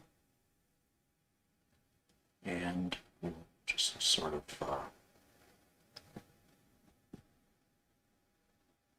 put this over here like this, I think. Okay, so I haven't seen any comments in the chat for a while. While we were doing all this, my focus was entirely on this. Look at all the empty space we still have. I mean, this could have been this big. Right. You know, if they'd have made it, if we got rid of the hard drive cage, put the power supply there, and just run an extension cable out the back with no option for a video card, they could have cut this case in half. But because it is intended to hold a graphics card, I think that's why it's as long as it is. It can easily be a gaming machine. So the timer on the phone, let's do that.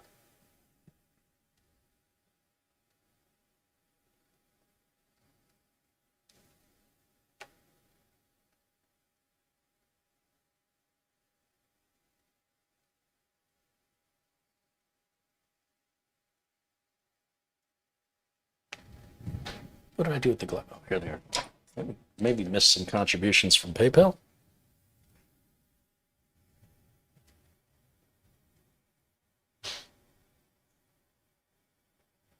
You received $30 Amazon gift card from, $3 Amazon gift card from Phil. Two that he sent? That was earlier. $30 from Raul Armando Garcia. It says, thanks, Uncle Carey. I will be forever grateful for your channel, your life advice, and all your knowledge. I consider you a friend, most importantly, a mentor. How come you never say that to me?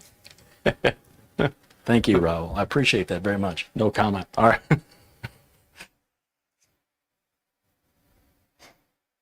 Boy, that's loud. I'll put my It's very loud. Yeah, I'll put my microphone. It may have to turn the filters off to hear it. Yeah.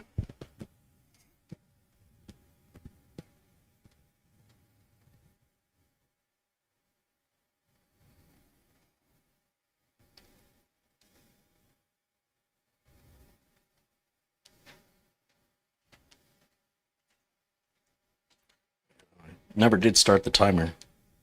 All right, we'll start it now.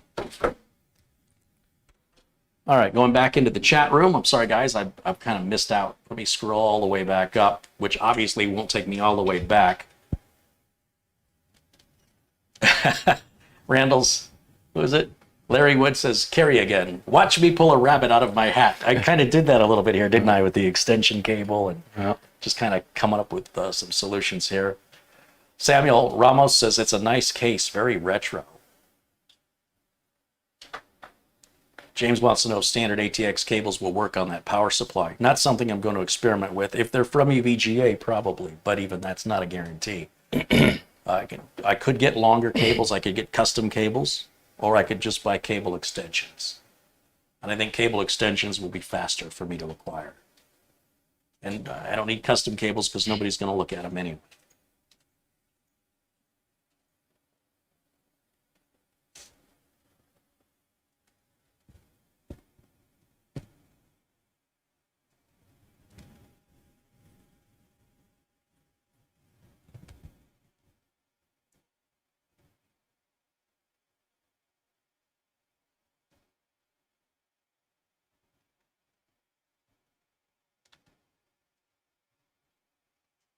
John Kennedy says that's an interesting build. Yeah, that's why we're doing it. I thought it was Yeah. interesting, very different. They want to know, is this for Mitch's man cave? Mitch has a studio. Mitch has a home theater. Like, Screening room. you even have to present tickets. Yeah. To get past There's a box office. to get past the red velvet rope.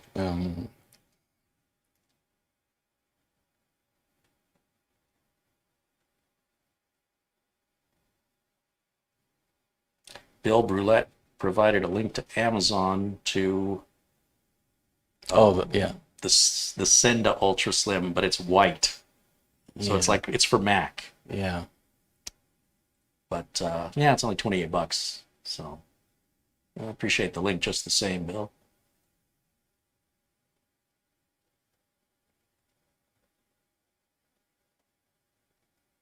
Master Singleton says, Carey, the build is looking good. Matt Power says, Mitch, you're a good wingman. Wings.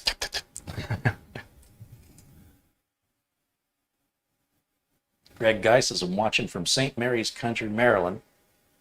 Man, United States Navy, retired. Right on. What's the temp out there in Maryland?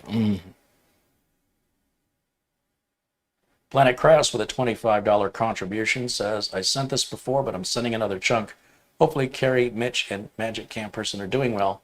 Someone's dinner is on me. Oh, what are we doing for dinner? Would you say the snowbirds are back in town? I mean, I can't tell whether the traffic's a little heavier. No, last year since COVID, this is usually about the time they start arriving, yeah. but I don't think they're all here. No. But I'm sure some of them are. Yeah.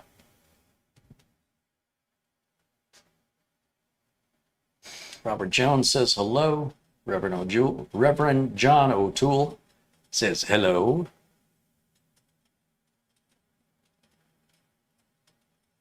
Somebody in chat look up 3.5-inch mechanical drives.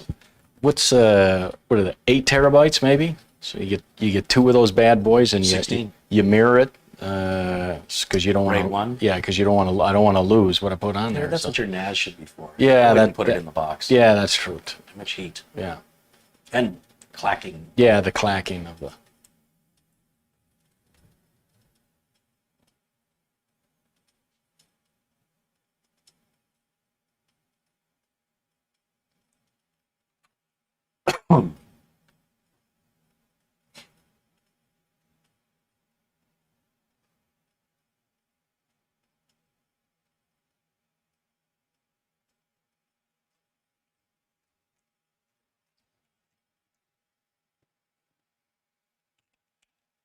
And if you people in chat have Spotify, and you like my Alan Parsons T-shirt, of course, his biggest hit song was "Games People Play" No. or "Time." No. No, iRobot. No. No. Okay. Eye in the Sky has got to be the biggest. Oh yeah, based on And then the intro Sirius was used in a lot of Basketball- sports teams. basketball like games, Phoenix yeah. Suns would use Sirius as they're introducing the team. Right. That's true. So in my opinion, Eye in the Sky Sky. is his best work. Yeah. And I think a song that's less popular that I really like is called Psychobabble. Mm-hmm. Really like Psychobabble, especially with headphones on. Yeah. Hey, Acronis has joined us. Hey. Welcome in, Acronis. I think that's Bagowden. Mm-hmm. Hi, Bagowden.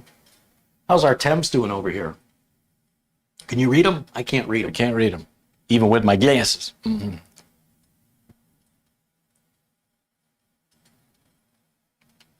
Oh, nice and chilly. It should good. be with those fans running full bore. That's true. Yeah. That's true. We're only about 6 minutes into the test, however, so there's lots of time for it to go sideways on us, but I don't think it will. You know what I should do is I should Let me feel those pipes. yeah. Not to be graphic. All right. Feel them vibrating? Yeah, and they're warm. They're not hot by any means, but yeah. But they are vibrating, so you know the liquid's getting through. Yeah. It's pumping. Yep. You know, that reminds me.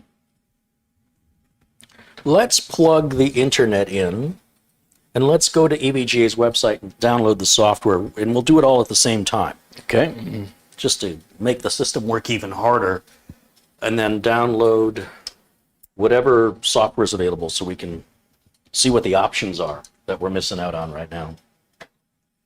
So to do that, let's see, we have to go full screen on this one.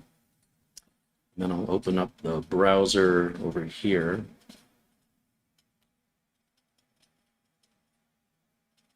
See, that would undo all those changes I just made. Oh. So we're going to close that. I don't know why I did that. Let's open it again. That's the way I want it to open. And then we'll type in EVGA. You missed an E. You missed an E. Mm-hmm. EVGA AIO software.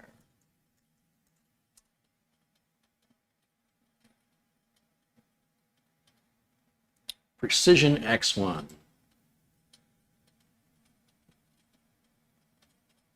EVGA flow control software. Which one do I use? It's not the RGB software. It's the game bar. What's the Precision X1? Real-time monitoring for graphics cards. Okay, so we don't want that. Game bar, I don't care about. That's just going to show us Numbers. yeah, it's like a resource monitor, temperature monitor. RGB, I don't think we need that. CLC liquid cooler. I think that's what we have. We don't have an EVGA audio card. This is more resource monitoring. That's overclocking. Let's open that.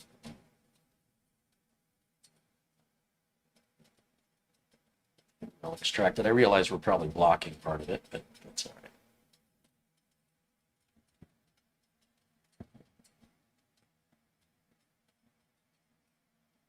Flow control.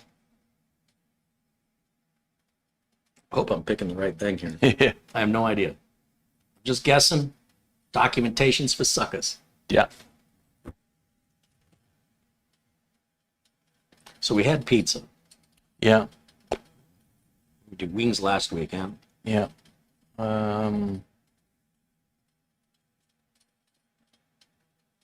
Do you want to install? Yes, I want to install it. What do you think I click to install? Finish. Run it and we'll see what comes up. EVGA flow control.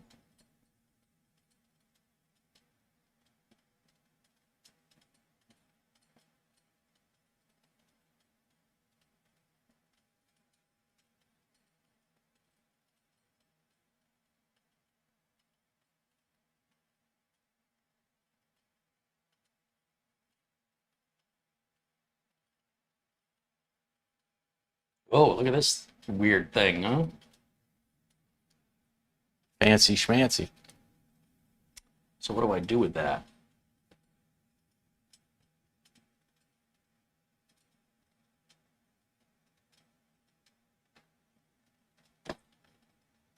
Let's see. LED on or off, I guess we could. Oh yeah, it does turn the LED on or off. LED rainbow. Oh, I see. Okay. So the LED changes color, that's fine, or it can be a solid color. Hardware monitoring. But where's my fan control? Pump and fan, what's going on here? Pump should be on auto. Fan curve is fine. What I'm concerned about is the which way is on and which way is off. Not even sure. This is some kind of dial. Slider, yeah.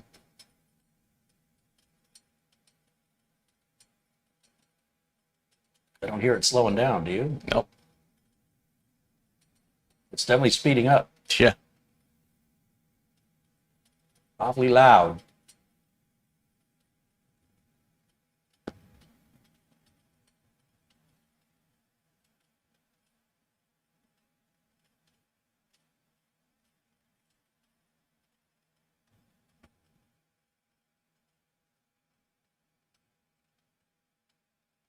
Adjust that. Enable custom fan control.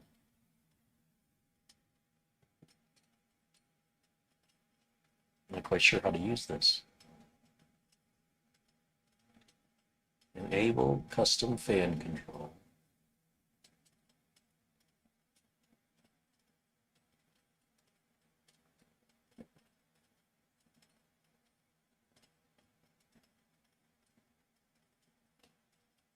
Boy, it won't let me move that to the right at all. Probably because you're running Prime 95, so it wants to do at 100% to cool.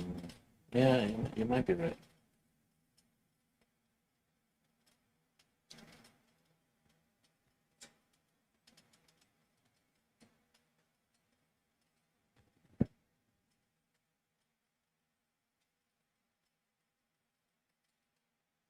That's pretty, pretty steep. Yeah. This top one might let me adjust it.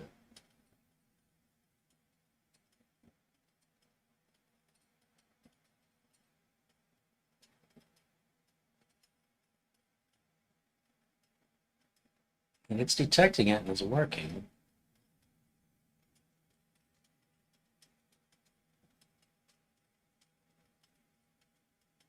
Interesting. It's awfully loud. Whoa. Let's go back to defaults. Kind of like turbo boost. So it's saying the fan speed's at 1320. Look at that rev meter. Yeah. Oh, that's for the pump. Pump is at 2850. Fans at 1320. It's kind of an interesting interface. And then our temperatures now still pretty much haven't budged. And we're running on about 14 minutes on this test. So yeah, not too shabby. Not too shabby.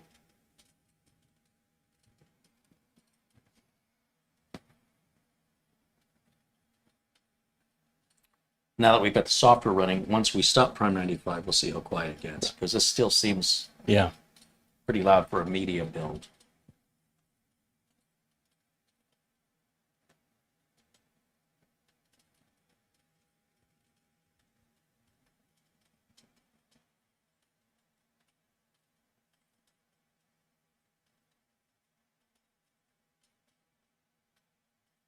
Carey, did you quit drinking Coca-Cola? No, I just don't drink as much of it. I'll have a Coke with dinner. I have it with a meal.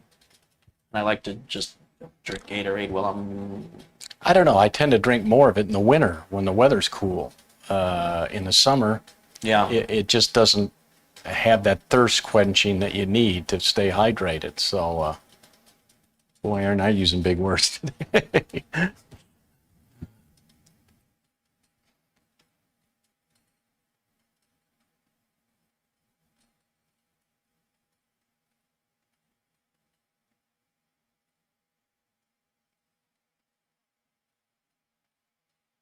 It's a simple build. I mean, if we're a case to build in, it's very, Yeah. there's nothing in your way, you know? You put those support bars back in and drop the top back on, and it's good to go. Yep. So with the exception of the distance from the power supply to the motherboard, that's really the only issue I see here to be aware of, along with, you know, if you're going with any AMD build whatsoever, to know that using a modern AMD CPU on an older generation AMD board, well, it may be compatible, may require the BIOS update, as we demonstrated earlier in this video. So glad we had that opportunity. And I just kind of stumbled into this build. This was all going to be Intel, and it's now flipped the other way. But even if it was Intel, we'd still have the same issue with regards to the power supply cables not being long enough. The cooler would still have worked just as well. So, and we'd have used the same RAM. Not a big difference there.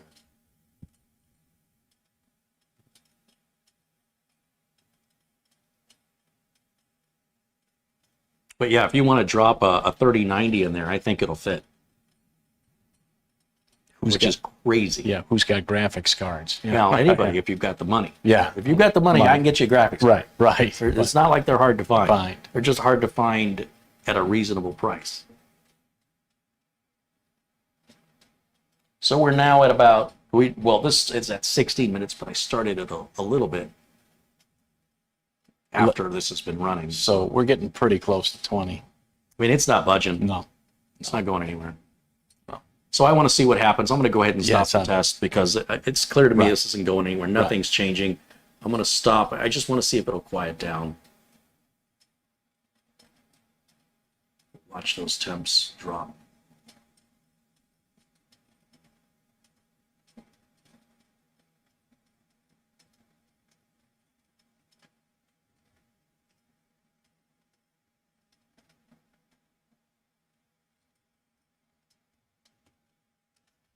Still pretty loud.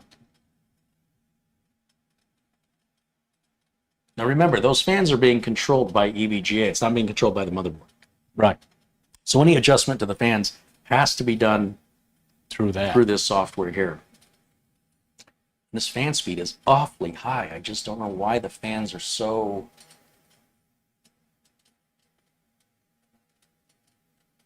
Let's turn that off. It should be on auto.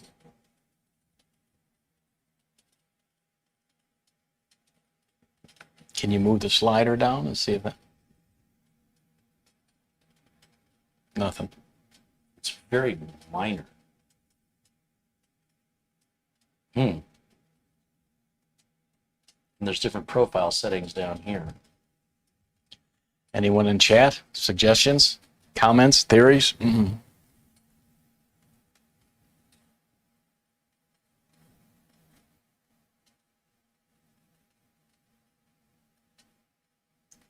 Why are they so loud for just 1300 RPM? Well, they should be spinning at half of that.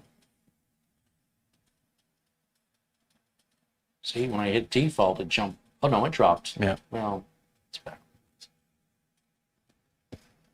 Yeah, this isn't doing much for fan control. That's for certain.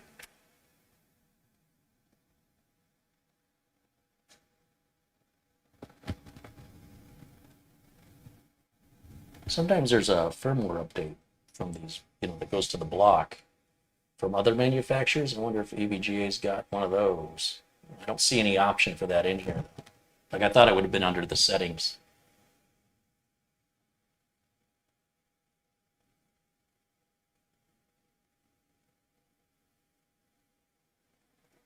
K must be for like over Yeah, turbo or or something. something. Yeah, it's definitely louder. I don't see like a quiet setting on here.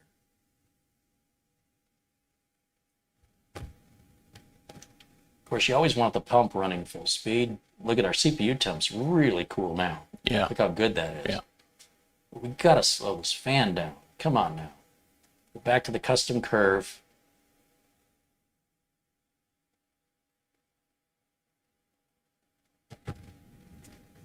Fan curve for coolant, fan curve for CPU.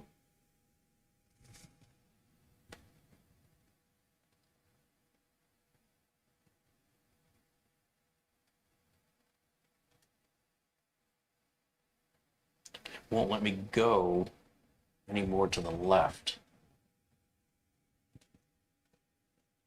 So it's 20 degrees versus percent of fan speed.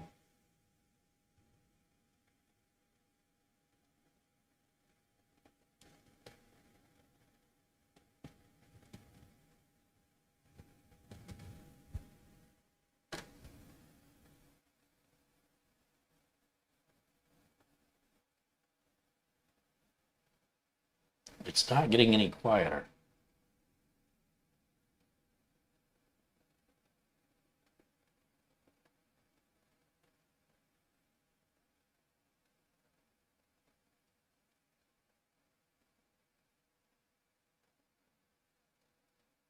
See, because we're down in the 20-degree range. I don't know why it's still running at that high of an RPM.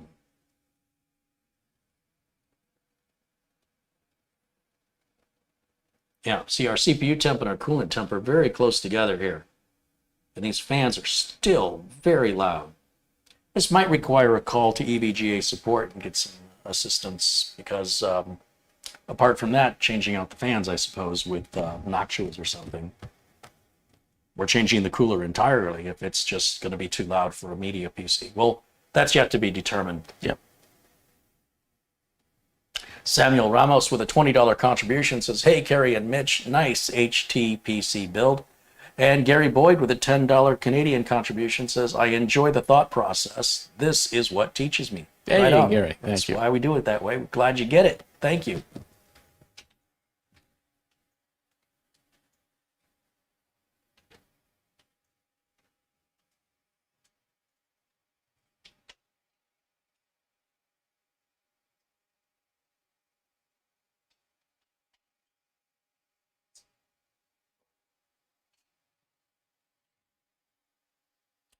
Folks are asking if I hit apply. I didn't see an option for apply. There is an apply button that's shaded out. See here down on the bottom right? Yeah. It says apply right over here, but that's shaded out. So I go back to the fan controls, which were... What about that little setting gear next to the 0? Yeah, it was just in there. Yeah, Yeah. nothing.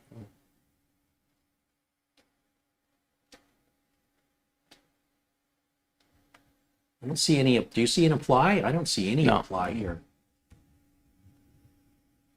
Nothing seems to No. apply. Man, that's loud. Yeah, I don't know why they're spinning so fast, especially if it's that cool. They should barely need to spin at all. That's the interface. This is general.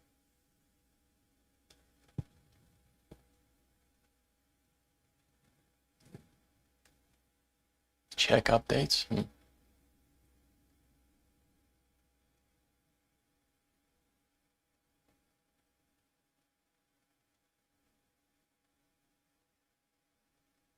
And then that's for like screenshots and stuff. Yeah. Clicking OK doesn't close anything. It's very strange.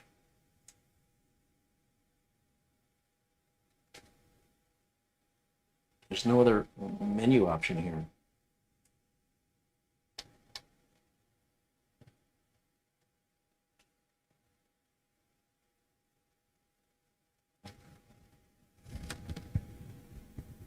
You can hear it speed up. But it doesn't really slow down very much. Not as far as I'd like it to. So we'll have to look into that. I think that's just something I'll look at after hours. I'm going to leave the lid off of it because I'm going to have to order the extensions anyway. I'm not going to leave the rainbow thing in there. That's just so we could get it running. But I mean, all the hard work's done. Everything else is just a little research. And then, you know, if I'm getting nowhere with this fan noise, I may just swap the cooler out. It's a good cooler, but you definitely want something quiet on a media PC. So there'll be a part 2 to this. Okay. Yeah, well, you would have known that anyway, given that the cables aren't long enough. Yeah. And then when that's all done, maybe I can get Photo Ray over here to cable manage it, although that doesn't look like it's going to be Too tough. Yeah. Yeah, it's not a whole lot there. But Don Allen contributes $5 and says, just because. Thank you, Hey, Don. Don. And let's go, let's tell you what, let's go ahead and just turn this off. Just tap the power button, that should cycle off. And then we'll go back to full screen over on camera 1, and that is much quieter now. Yeah. Much quieter. So we're going to have to look into that.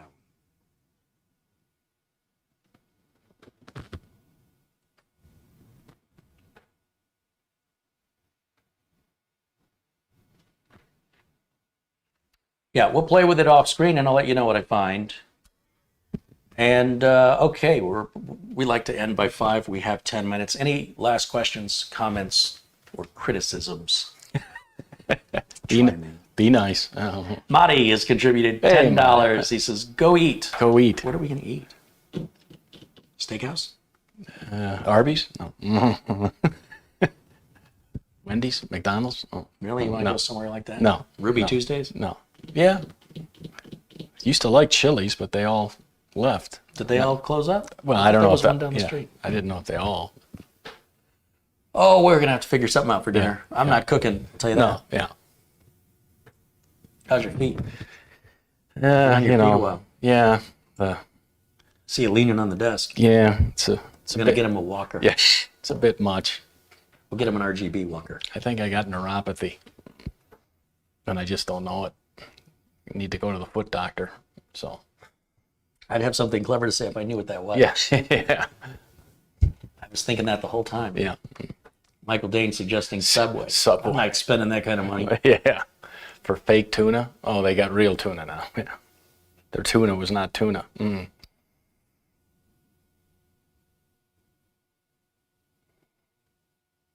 Monty says wings. Wings. No, we always can do wings. Yeah, we know. We need to go somewhere different for wings, maybe. Yeah.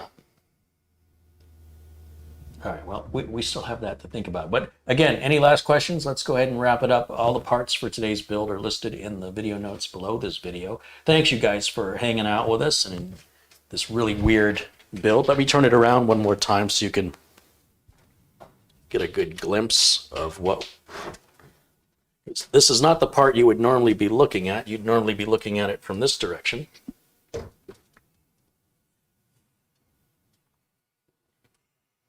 That's my utility splash right there. And there you go with the power button right there. That lights up in red. Yep. Right in the middle, which is... Did someone in chat, Carey and I got so busy, did anybody in chat come up with a USB over-the-air dongle, you know, where you can get local stations with a, you know, I use the flat antenna because I can tape it to the window of the screening room. So... And there is a USB, you know, where the dongle would fit. Oh, you got 6 USBs back there. Oh. Yeah, and then you got 2 up in the front. So what does the red ones mean?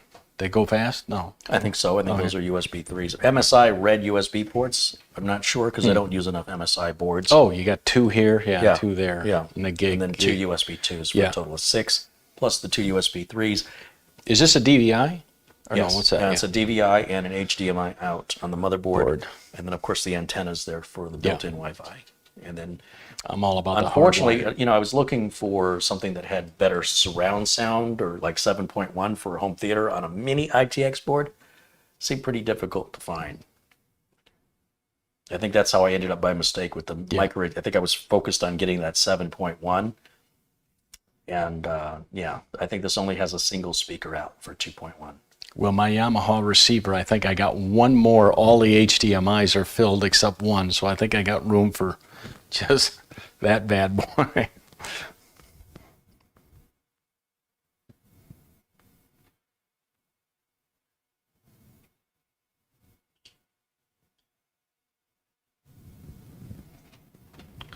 Thomas Backenstow says, great show. Thank you, Thomas. Thanks for hanging out with us.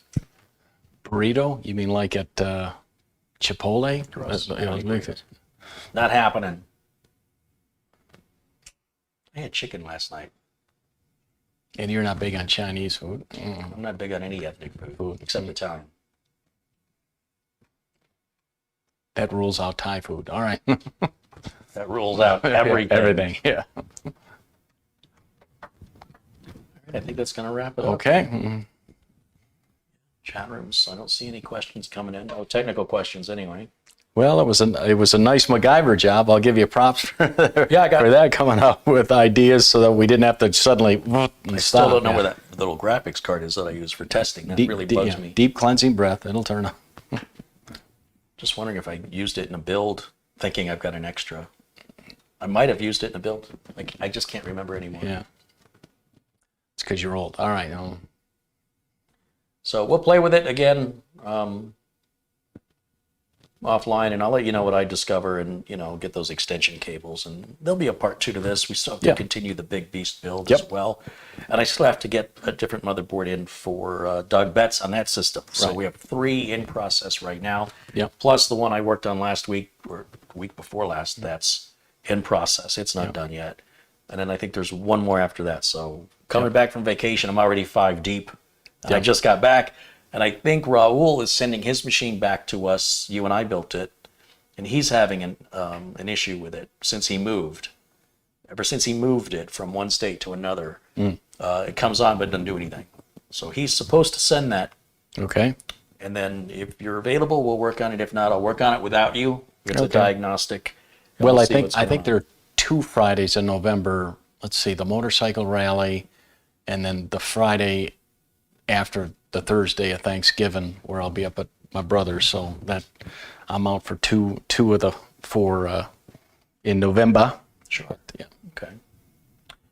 Yeah, I might be out of town on Thanksgiving too. Yep. So yeah, that probably won't be a show then on that Friday. Yeah, and the other Friday, I'll just fire you. Yeah. Okay. All right. Anyway, thanks guys for watching. Thank you for all the contributions. Thank you for all of the support. I guess I can stop my timer. That's good. And yeah, I really appreciate the blue Yeah, mod crew taking care of the the meager little spamming attempts. They're almost laughable now because of you guys. You sort of squish them so quickly, and when they come back, it's so fruitless for them. I really appreciate that because you can see it's had a very positive effect. We don't see it like we used to, the number of attacks. So thank you guys for doing that. And again, for those of you who contributed and helped support, thank you for that. Those of you who just enjoy watching the content without telling me I'm doing everything wrong, thank you. Who am I missing? Contributors who I haven't named by name. It's not on purpose. It's just not at the top of my... Planet Cryos, thank you for all your contributions and edits. Of course, Peter Laycock, John Jack Wilson, Larry Wood, all our regulars. Michael Dane, the man. Michael Dane, of course. I don't know why I keep forgetting to mention him, but I should know better. And yeah, all of you. So we'll see you all again very, very soon. And until then, bye for now. what he said.